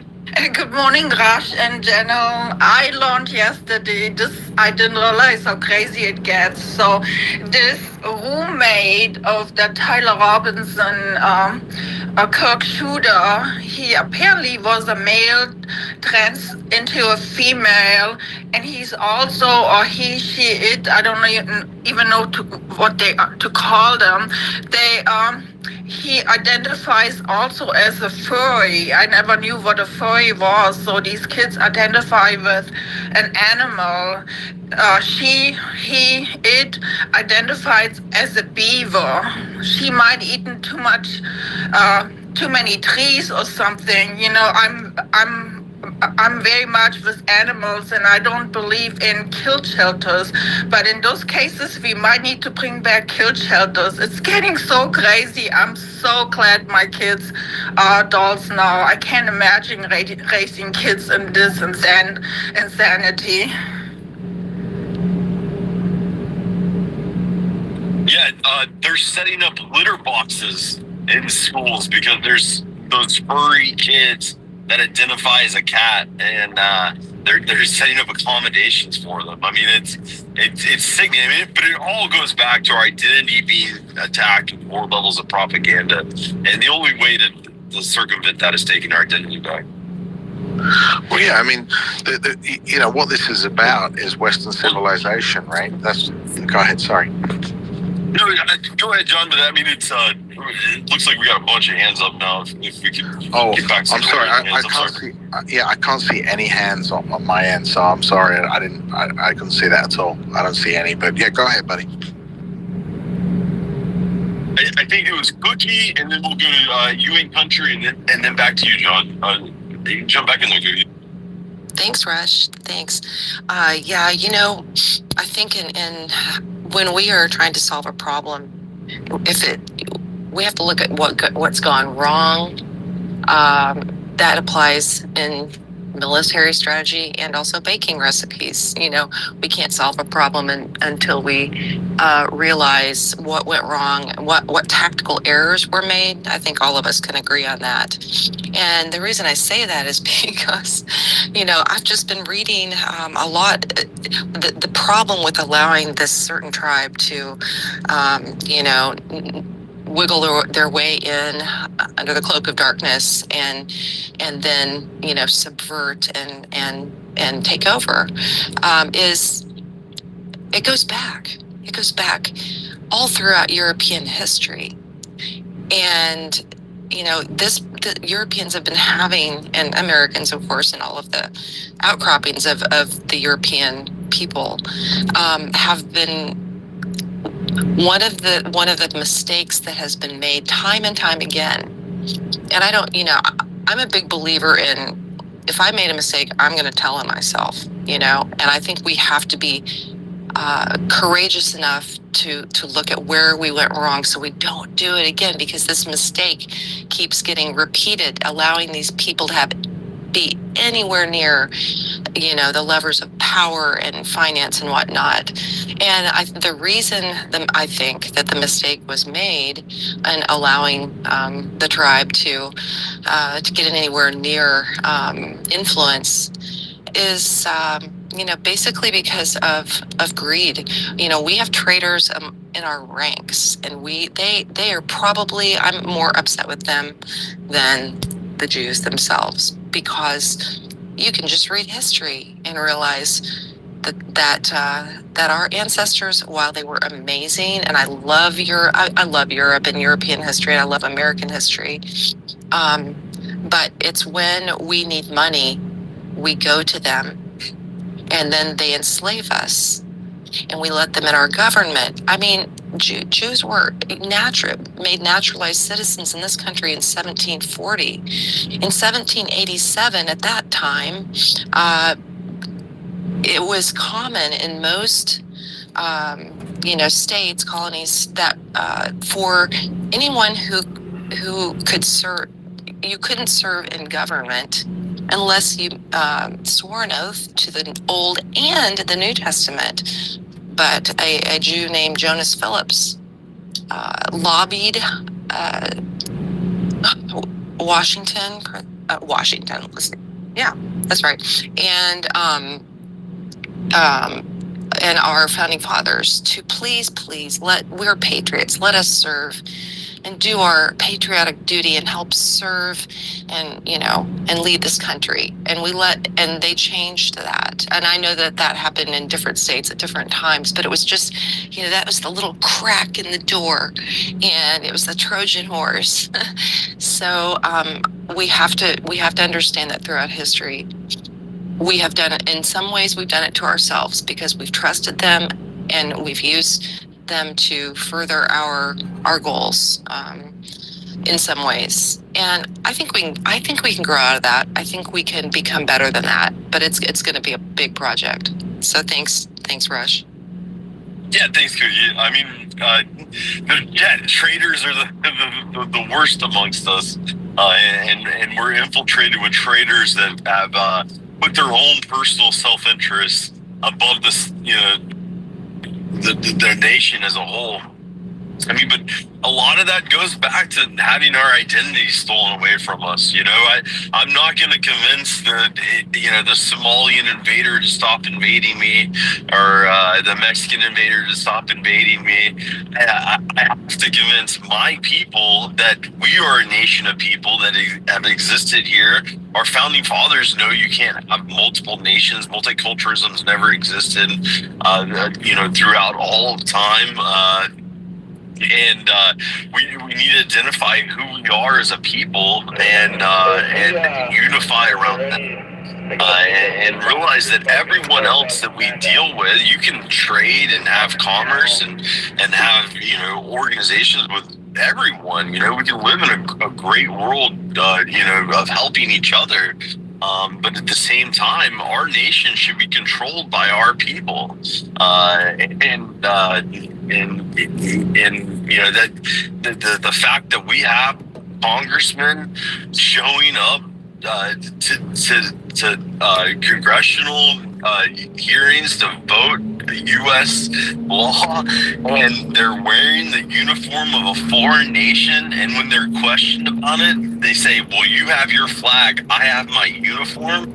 That's their response. I mean, we're in a pretty dark time as a people, and if that congressman was wearing a Russian uniform or a Chinese uniform, or even some kind of South American country uniform, it would have been seen as the repugnant, disgusting display that it was. But because it was an Israeli uniform, it's pretty much being ignored.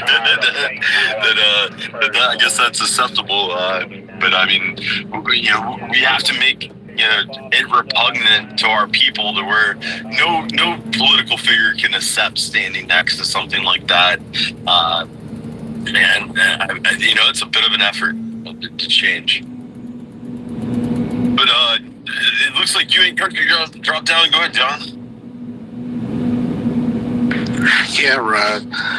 As I've been talking about this evening, the school system and this sort of terrorist training camp model that we have. I mean, basically, these school shootings are acts of ethno-suicide.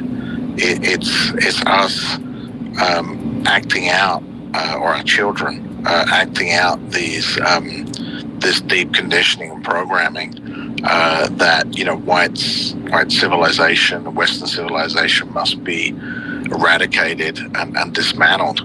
And it's pretty crazy that that we haven't sort of figured this out yet, right? But I think this Charlie Kirk thing is, ironically, a turning point, right? And I think, as you were saying, it's all about connecting the dots. And I think we're all more ready to do that and start recognizing things as they really are, But I mean, if you have the liberals taking over the school system in the 60s, and then about 20 years later, this sort of mass ethno-suicide movement among our youth starts manifesting itself, I mean, this is pretty explicit and in our face, and we need to stop falling for this old nonsense, right? Oh, it's gun control, and I mean, even medication. I mean, yes, that is definitely a factor for sure, but I mean, look, there's something underneath that's driving these school shootings and these mass shootings, and there's something psychological that's going on in our culture that's being sort of brainwashed into us. I mean, and that no NRA member has ever committed a mass shooting, which is a fascinating statistic, right? And very illuminating. I mean, there's like 4 or 5 million NRA members here in the US, and not one mass shooting out of that demographic. 4 or 5 million people, and yet we've got these kids who aren't even out of their teens. They're basically turning the gun on themselves, and their peers, and manifesting this ethno-suicide that the school system is brainwashing into them. So once we start recognizing these things, we can start dismantling it ourselves, right?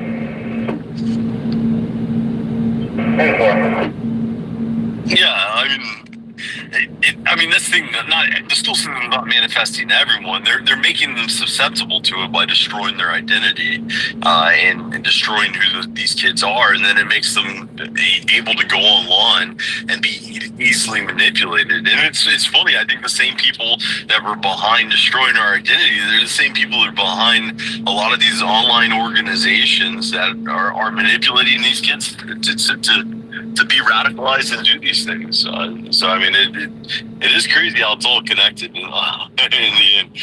But I just worry that we're going to implement laws and things over the next coming few months that are, may sound good on the top end, and MAGA is going to jump on board for it, but it may come back to eventually bite us and be implemented in a way that's different than what MAGA realizes. But Overwatch, jump back in there. Yeah, I think you're wise to have your antennas up about that. I mean, look at the Patriot Act. We rushed that in to a crisis, and now that we're in power, are they using that Patriot Act to round up these crazies like they did? Like they spared no expense to round up the J6ers with facial recognition for years for nothing. Most of them. I mean, they were even arrested people that were just in the locus out there, the location. And harassing them and stuff. It was crazy. But now we're in power. We have this unconstitutional, Patriot Act on its face. Are we getting to swing the bat? No. So. You're right on that, Rush. None of these things ever, none of the evil tools ever get to be wielded for us. So I think that's very wise of you to point that out, because even here he is with Trump's in here. He's got all the power in the world on the books, whether it's constitutional or not, and it just seems like they're playing nicey. I was expecting train loads of deportations, the whole 9 yards, just like many of you were. And, I don't know what the deal is, but we need to be real cautious, because, we know what the other side does when they get the bat. They swing that thing. I'll land it.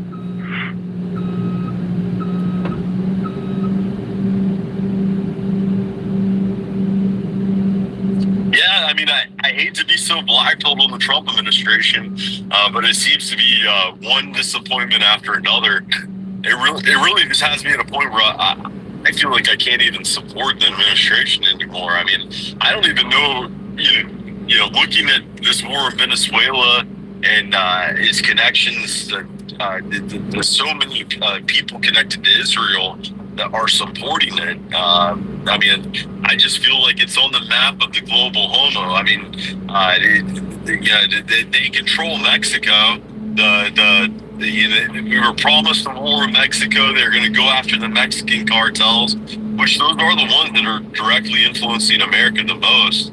The Mexican government said they're not going to work with us. The Jewish Mexican president points at a map of America and calls it Mexicana America. I mean, so what has she been told on the back end? But yet we're going to go to a war with Venezuela. We're going to put warships off the coast of Venezuela. I agree. We do have Venezuelan cartels in America completely taking over apartment complexes, and there's a huge criminal infrastructure in America from Venezuela. But at the same time, Venezuela isn't a part of the global homo. I mean, they're more on the side of the axis. They have Chinese CCP, Russia, operating within their borders. I feel like our war with Venezuela is more about the global homo than it is about drug enforcement and the nefarious things of the cartels. It's just going to be used as the excuse to go in there and have regime change for the global homo. And at the same time, we're going to be propping up the UN over in Ukraine and propping up Israel, as they continue to push with Iran. I mean, it doesn't seem like we're getting that global peace that we were promised.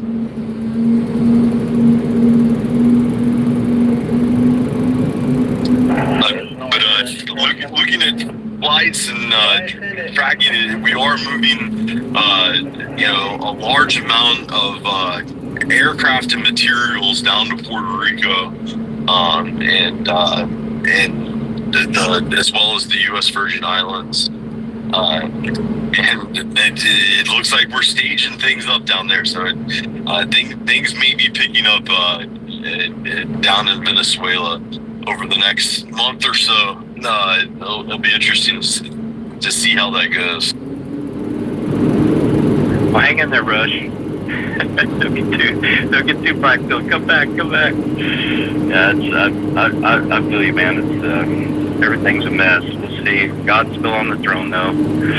I don't think Jesus is the least bit nervous, but yeah, it's probably gonna get a little dicey. I've been telling my neighbors and stuff to prepare and don't freak out, but just keep your head on a swivel, maybe have a little food, and pray if you believe in God, and just hang in there. Hey, we're gonna be fine, and we should all take this as a white pilling opportunity to wake up all those MAGA normies, that really went back to watching football, ignoring what was happening in our country, kind of just trusting the plan. Use all of these things as ammunition to say, yeah, but what about Israel? But what about this? I mean, I still fully support Trump and his initiative and the things that he promised in his campaign.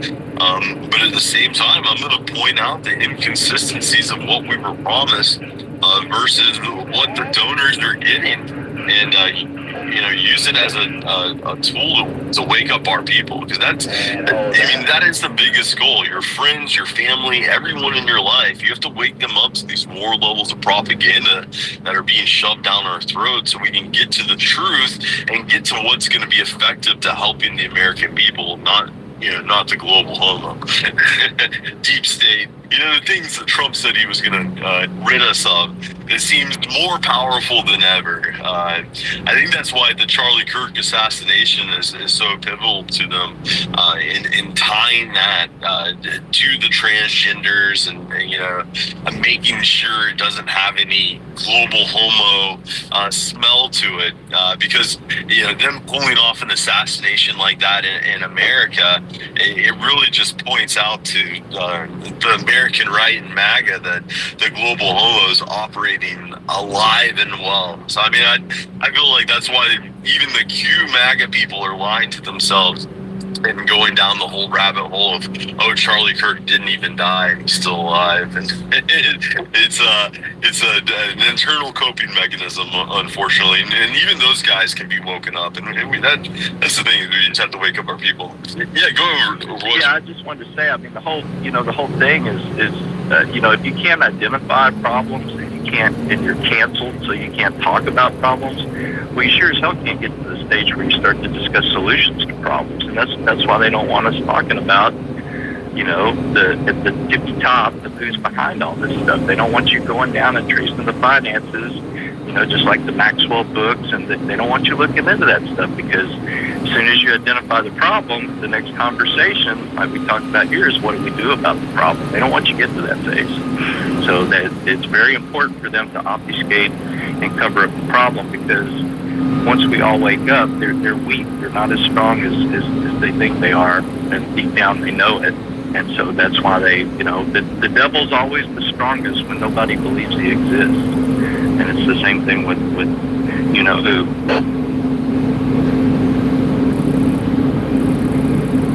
Yeah. So I mean, the devil doesn't like being exposed to the sunlight, and that really is the best way to, you know, get this information out there. Is just operate within the truth, and you know, continue to try to wake up our people, our friends, and family, and everyone else in our society. But Vaughn, good to see you, buddy. Good morning. Jump on in there. Morning, Rush. Morning, Joe, and everyone else. Yeah, it's just, you know, you're looking at the leftists and the amount of people celebrating Charlie Kirk's death. It just exposes the stupidity of that whole ideology. It's going to do damage to our side. We lost Charlie Kirk, and I don't know if there's anybody that can replace him. But it really exposes how, I don't think they realize how much damage it's done to their side, how many people are being awoken as a result of this assassination, and how, you know, when they sit there and celebrate, it just shows their layers of stupidity. They don't realize that it hurts their side. That's the one stupid point that they miss. And also that them celebrating is going to turn a lot of people against their side. And yeah, as far as the devil's the father of all lies. And, you know, there's a lot of lies being pushed in that leftist ideology. So, I mean, you can consider that itself evil. And I'll land there. Good morning, everyone. And I'm here with you guys.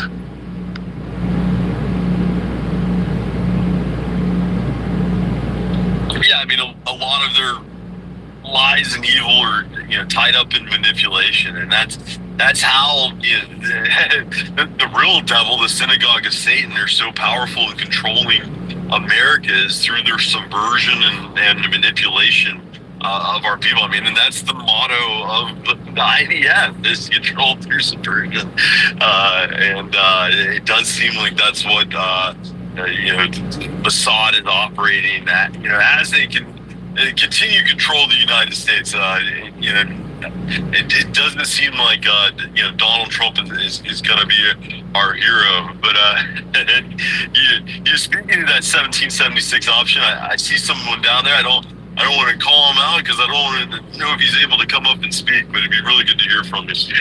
Yeah, I think he knows what I'm talking about. It's you know,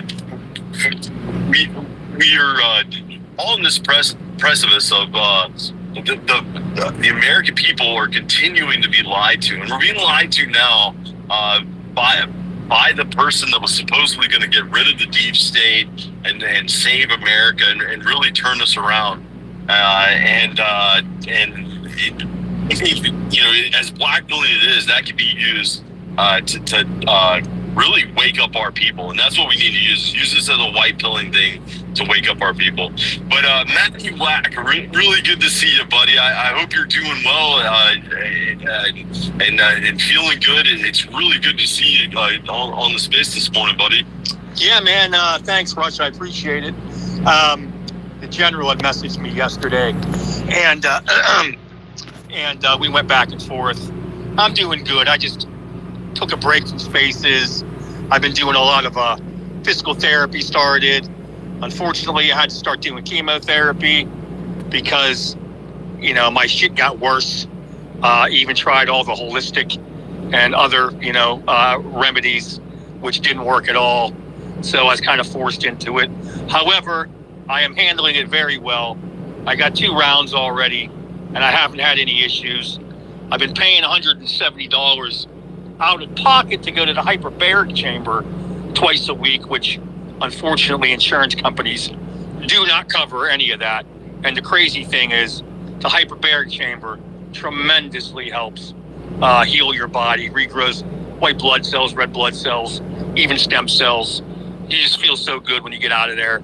Unfortunately, it's out of pocket, but thank God for all you people, all my friends, all my supporters, guys like you, Rush, family and friends were able to donate to my Give, Send, Go. So I was able to accumulate, a good amount of donations where I can afford it through my therapy process. Also, I had to spend more money, upgrade my insurance to get home care because of my leg surgery on my quadricep. So I have a physical therapist now coming to my house twice a week working on my leg, which is huge.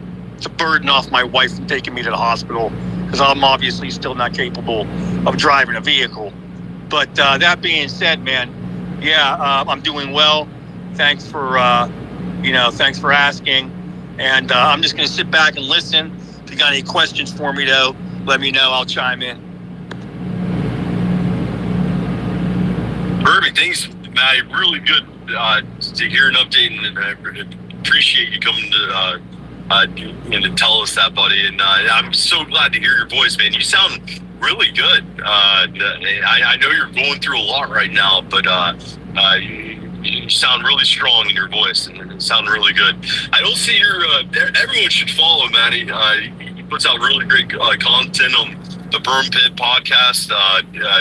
Him and his co-host. I mean, they've done a lot. I mean, they exposed the USS Liberty story to the world. Really, it's really one of the first people to really give that story a platform, and they blew up. But I don't see your Gifts and Go on your timeline, Matty. Are you still running that thing? Or yeah, it's still up. I need to repost it. It's still up. I'll repost it in a little bit here. But now that you brought up the USS Liberty, I don't know if you guys know this, but the FBI contacted my employer after that event because 2 articles came out by 2 different journalists about me specifically speaking at that event, as well as Stu Peters, but as we know, Stu Peters never showed up. But somebody tried to turn me into the FBI, saying that I was threatening Kash Patel and Donald Trump or whatever else. And then the local police department showed up at my residence asking who lived there. And the FBI contacted my employer to ask if I was dangerous or not. And now the local police department has me on a list because of the content that we put out on our podcast. But so that being said, I'll even send you guys the news articles that were written about me. The funny thing is, even the FBI agent that talked to the journalist that wrote these articles even said, we reviewed everything that Matt said on his podcast and it falls under the First Amendment, so Matt didn't break any laws. But the unfortunate thing is they do have to investigate. Whatever, I'm on a list. I've pretty much been on a list for years now because I run a militia unit out of the Pittsburgh area here. But that being said, it's just one of those things you got to live with if you do what I do. Put your name out there. You do a podcast. You speak publicly with your real name. You're going to get scrutinized. But I'm in the position where I don't have any children. I have no real large assets. And, I really don't have much to lose. And I'm pretty careful on what I say. But at the same time, we need people like that, which I don't mind doing. And we got to get the truth out there. You got to start motivating people. And that's what we try and do on our podcast. Now, because of me being diagnosed with cancer, we took a break from the podcast. However, just recently, we found another professional studio that we're able to use. So whenever I get better here in a couple months, we have a studio that is 100% on our side, that's professional and even better than the last studio that we used. So we'll be up and running in a few months again. Just hang in there, everybody. We'll have more content. I'll yield. Perfect. Yeah, thanks, Matty. I really appreciate the update, buddy. And again, you sound really strong, man. You're fighting a lot, and And if anyone wants Maddie repost that gifts and Coke and go and donate to Maddie's recovery, the global homo is attacking us in many ways,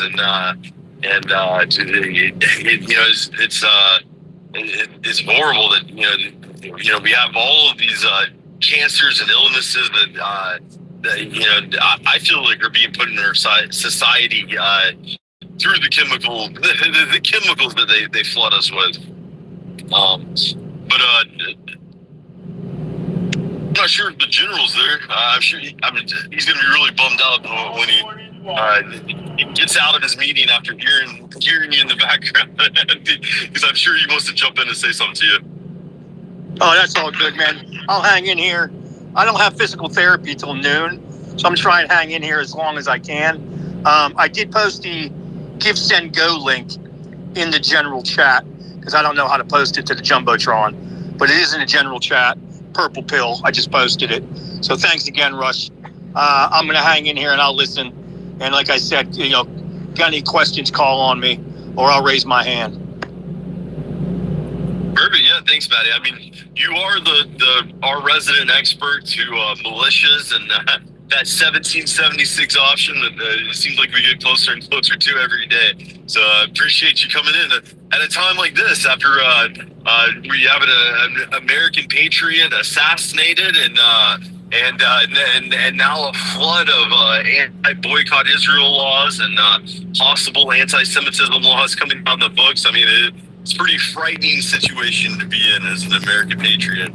And as our founding fathers stated, the tree of liberty has to be refreshed with the blood of tyrants and patriots from time to time. I believe CRA came up and wanted to jump in there. Go ahead, CRA. Good morning, buddy. Good to see you. Hey, Grand Rising. Thank you, Rush. Praying for our brother Matt there. Thanks for everything he's doing. My working on gaining traction locally in my area.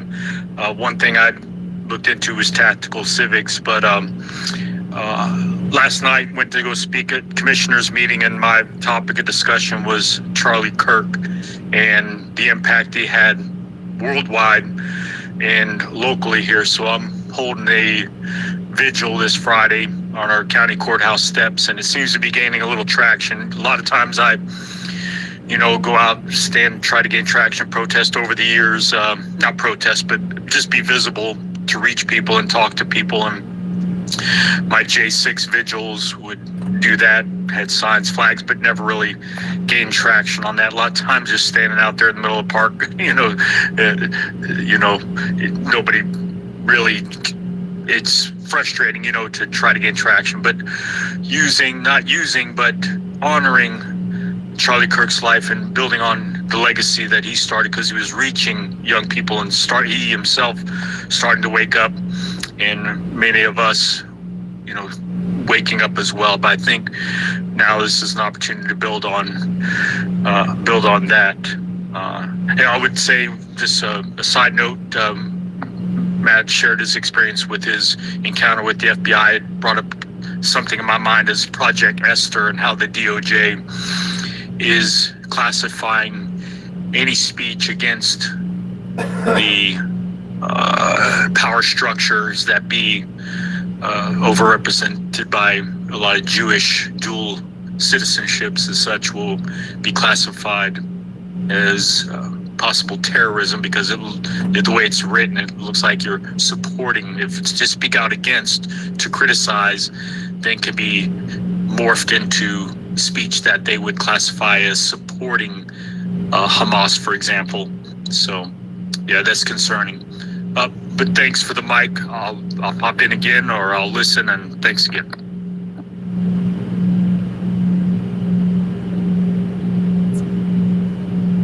Yeah, I mean, our country is full of all kinds of foreign enemies. Hamas, Al-Qaeda, we have Taliban in our country. We flew with hundreds of thousands of Afghans in this country. You think they checked all of them, as well as the CCP? But they are spinning up that Hamas narrative right now. Funnily enough, Netanyahu is pushing that and trying to say that Hamas was behind the killing of Charlie Kirk. I mean, he said that on one of his news interviews over the past week. I mean, it's I think a little bit of that is brainwashing. I'm more concerned with the CCP that are in our country than I am the Yemenis Hamas. I mean, there can't even be that many of those guys here versus the CCP, who are extremely organized, and we know that there's hundreds of thousands of them in our country. I mean, it's and they're all our enemy. I mean, that's why, we always go back to that basis point. And as ethnic Americans, we have to coalesce around our own identity and realize that all of these people from all these outside nations are our own enemies. I mean, they can be third generation here, but they still hold loyalties to their host nation. I mean, and we see example after example of that. And really, it should be a push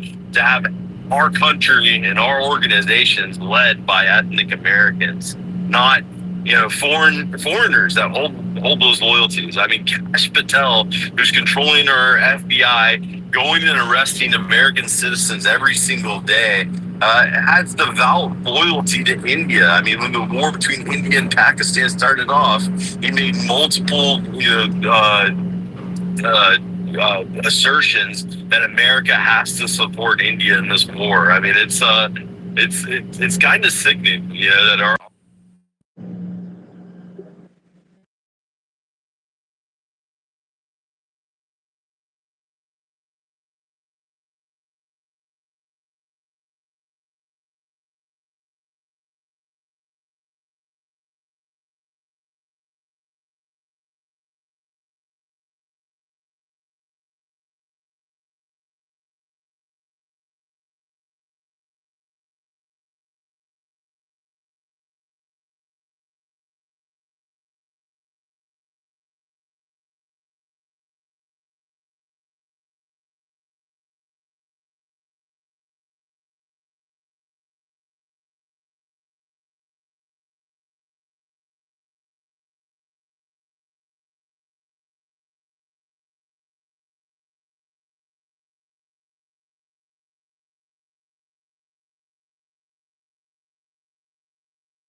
So I want to add, thanks. Is it just me or are we losing volume?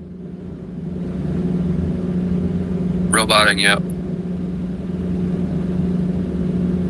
Yeah, I'm having Yeah, connection. I think I missed everything. Yeah, I'm having connection issues. I'm going to recycle. You're fine now. Okay, yeah. That's funny. Oh, You start talking about this and things start going south. But yeah, I was saying, make sure training is paramount. Collect ammo. Make sure your communications are in order. That's another thing that Maddie brought up that a lot of people don't think about is in a time of civil unrest or even natural disaster, you may lose cell phone communications and power. I keep enough gasoline myself for my generators for 30 days at all times. And if you don't have a generator, it's a good idea to get one. As a matter of fact, I have an extra one. If anybody wants it, I'll give it to them. Just pay for shipping. I have 3 of them right now, which they're just getting in the way. Anybody needs one, reach out to me. I'll send it to you. But anyway, that's training. Be prepared. Have water. Have some food. And another thing that I really look at and I focused on, being in the casino business. We rehabbed the house I live in now, 2018. What I did is I hardwired video cameras, surveillance cameras. I don't like the wireless stuff for a lot of reasons. It can be jammed. It's not as clear. But the equipment these days are very inexpensive for hardwired surveillance systems. And my wife, she wasn't that big on it when I was doing it. But now that I've done it, she loves it. We can see everything going on outside. The new systems have infrared, which is really weird because I live out in the country where there's no street lights out here. And when there's no moon, it's pitch black. You can barely see your hand in front of your face. But with my infrared cameras, I can see people move around. I can see your face in the pitch black. So yeah, I suggest that fortify your house, do your training, and if you're not training a lot, keep your weapons all, pull them down, oil everything, and collect ammo. But I'll land there.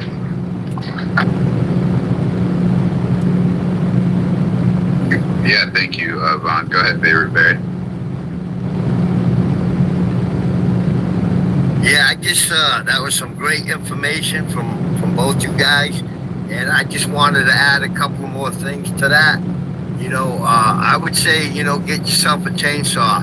If you need to block a road, drop a tree by the road. If you need to get through something, a chainsaw cuts through just about anything. So with that, that's always in my vehicle at all times. What else did I want to add? Something again, I just forgot. But all right, well, I'll think of it. I'll come back. Rush, you want to add anything? I mean, if you are being tactical, make sure you have a tactical weapon and ammunition. But we are in the age of new types of optics, and have a plate carrier and those types of things. But if you can see at night, it's extremely effective. Either night vision goggles or forward-looking infrared now, and they have both optics for your person and optics for your weapons. It's extremely powerful thing to have. Because it's dark 50% of the time, so it's important to be in the fight that 50% of the time. I mean, but these are crazy times, and don't go and spend your entire income on these types of tools. But I mean, if you it is like having a tire, a spare tire around your house when you need it for emergency situations. And over a lifetime, it's just good to have preparations, just in case, because the human civilization can collapse extremely quickly. But as far as news, I mean, it seems like a somewhat of a quiet news day. I mean, a lot of people are just discussing Katie Vance on on Turning Point USA. There's more of like a memorial type thing. I just really seems to be Charlie Kirk discussion is continuing on. I just saw Robert Redford died.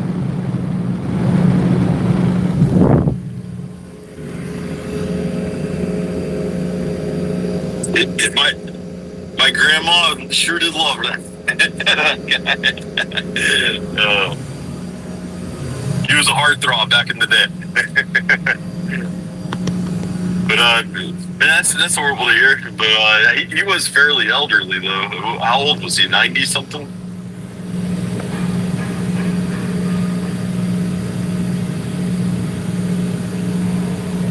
I don't know how old he was.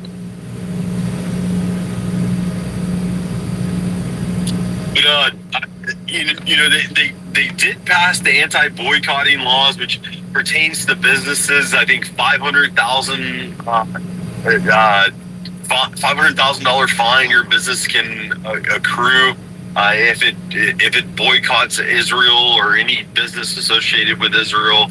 The anti-Semitism law that it seems like they're on the pathway of passing, though. It does seem like they're having trouble getting backers behind that. So now's the time more than ever. If you're in the comment sections of your local politicians, like we tell you to be, as our politicians are going over there to take the 50-state One Israel tour and kiss the feet of Israel. We need to kick back at our politicians and voice our concern of how anti-Semitism, hate speech laws, anti-Trinianism laws, they're going to tie to Charlie Kirk and the radical left. Those laws are abhorrent to the Second Amendment and our rights as American citizens. We need to be in the ears of our politicians and use that populist power in order to try to prevent what I see as a last effort of the Israeli control to try to stamp out any discussion amongst our populace against them.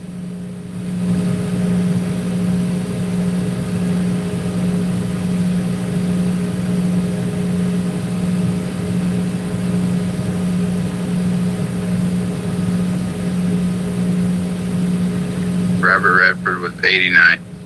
So yeah, Rush, you're spot on that one.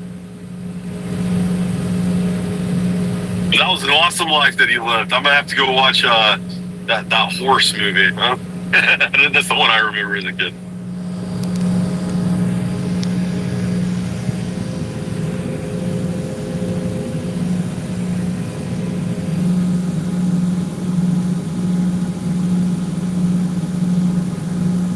Go ahead, Brock. I was going to say Robert Redford was kind of an actor in the ilk of Paul Newman, and when Paul Newman died, we only knew him because of his salad dressing. But he was in a hockey movie called Chiefs, which was big in Minnesota because Minnesota's huge on hockey. And there was a goalie in the Chiefs movie who lived on my block when I was growing up, so we used to always play street hockey. And then, he'd bring out the Chiefs gear from the movie. Sometimes I'd wear it while I was playing goalie. But, so Robert Redford, I was just thinking of that, Paul Newman and Robert Redford. The Hanson brothers. Yep. It's one of the greatest movies of all time for kids in the Midwest.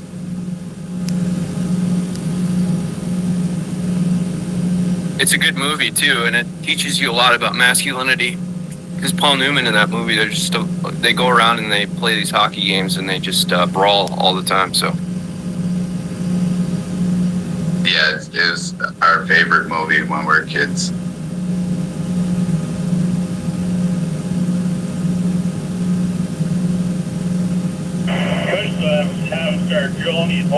So it looks like I think Kelly just said it with Butch Cassidy and the Sundance Kids. But it looks like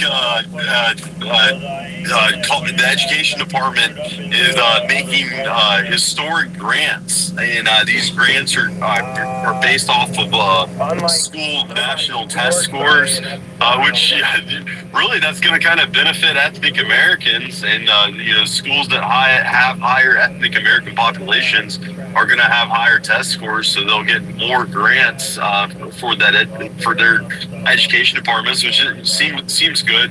But at the same time, they're going to bolster HBCUs, the historically black colleges, and push more money into those organizations, which Trump has completely placated to that community over and over again.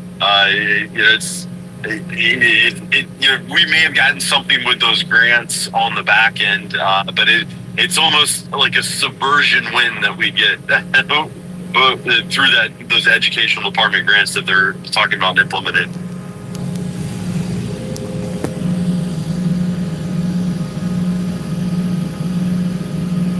Do you have done that you can throw up in the jumbo?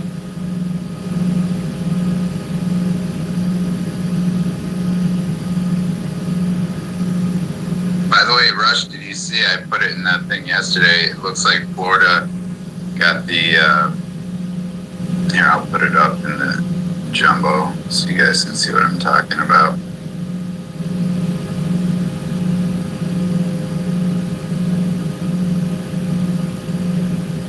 Here we go.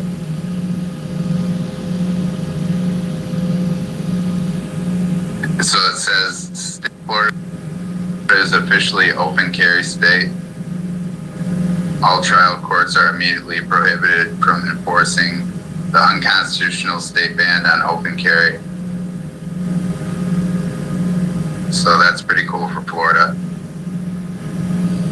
I put it up in the jumbo if you guys want to see it. I honestly didn't know that it was not an open carry state. Huh, that's interesting. I didn't know that. Well, it is now. That's good. That's good news. Unfortunately, they are a red flag law state, but hey, take the wins when you can.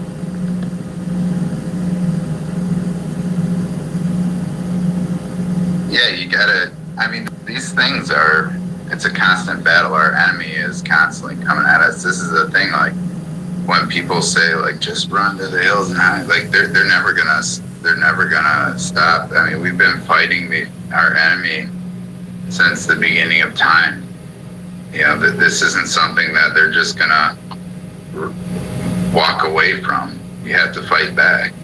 And that's the problem. A lot of people have this mentality of just keep running, just keep running. You can't run. Like, there's nowhere else to run. Their kids are getting obliterated in schools now. In rural areas, they're just busing these people in en masse. So at some point, they're going to have to start pushing back and getting involved with your local politics and start running up the chain. It's not going away. And the more you run from it, the worse it's going to get. You need to run straight towards it. Otherwise, the next generation is going to have no future at all, period. I don't know who's next, Overwatch or Tracy. I don't know, whoever put their hand up first, go ahead. Go ahead, Tracy. Good morning, everybody. Just dropped something down in the purple pill. If any of us women find ourselves, or men, I suppose, find ourselves needing or wanting to cook for large amounts, groups of men, it's two-step easy how to increase the quantity and the cooking time, no matter what recipe, no matter how you're cooking. Lose the truth. Oh, can you hear me now? It's still breaking up just a little bit, Tracy. For me, it is. Yeah, it's breaking up a little. Your robot. Yeah, you're roboting just a tad. And I'm interested in your opinion on that Department of Education. It is actually from the Department of Education.gov website where they're talking about those grants. But I'd love to hear about the bulk recipes for gatherings of your tribe. That'd be interesting to hear that too. I don't know if your connection's better now. If you want to try it again. Okay, is this any better? Yep. Oh, right. Okay, yep. I put the bulk recipe down there. This women find ourselves needing to cook for large quantities of men. It's 2 steps, just how to get quantity and the time, no matter what recipe, where you're cooking, what elevation. Yeah. It couldn't help, Paul. I'm sorry, Trish. It's pretty robotic, but yeah, I see your. You put a link for cooking recipes for large quantities, and maybe it's try to cycle down and come back up, Tracy, and it'll be better if you cycle out, if you have good signal. But Overwatch, while she's cycling, jump in there. But yeah, General and Rush. What do you? So yeah, I saw that Florida thing. I too was. I knew they had concealed carry reciprocity with Texas because I go there quite a bit, and Alabama too. And what I mean, why now? Why are we getting all these gun wins? Do they know something's coming? I mean, what do you think? I mean, that's great. I love it. I'm happy to hear it. But why now? Do they know? Do they know we're going to need it? It's fixing to hit the fan. Do you guys think that's why? No, I think it's just a base right-wing state that they have a right-wing state legislature, and as cooked out as DeSantis is to Israel. I mean, he's still pretty based as far as the Constitution and those types of things. And they've passed a lot of legislation in regards to abortion, lots of legislation in regards to gun rights. I think it's just them trying to exemplify a red state. Because Florida used to be a historically purple state. You never knew which way it would go, left or right, because of the high immigrant population of Cubans, as well as the elderly population that would come in from blue states and change the voting demographic of Florida. But now Florida is a very heavy red state. We're seeing some landmark legislation get passed. Prior to this open carry, you had to be fishing in Florida to use the open carry laws. So if you had a fishing pole in your hand, you could have an AR draped around your shoulder along with your fishing pole. I guess now it applies to everyone. So it is it's a great win, but I don't think there's anything nefarious behind it.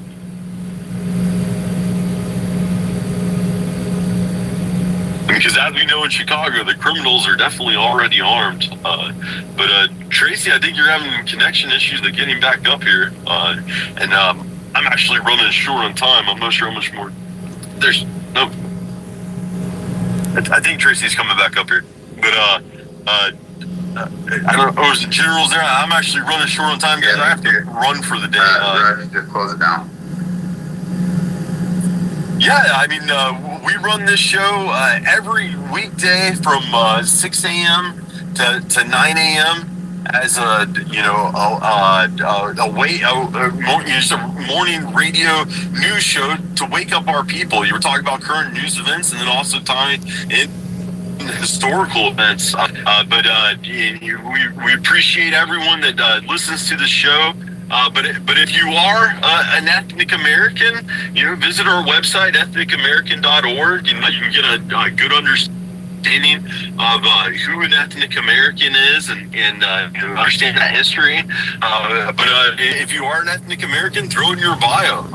Really get that terminology out there. I mean, because what's going to save our people is having the identity that they've stolen away from us. So we really appreciate everyone that comes up and participates in the show, everyone that listens to the show, and we'll see you guys tomorrow. Yeah, everybody have a great day. Take care.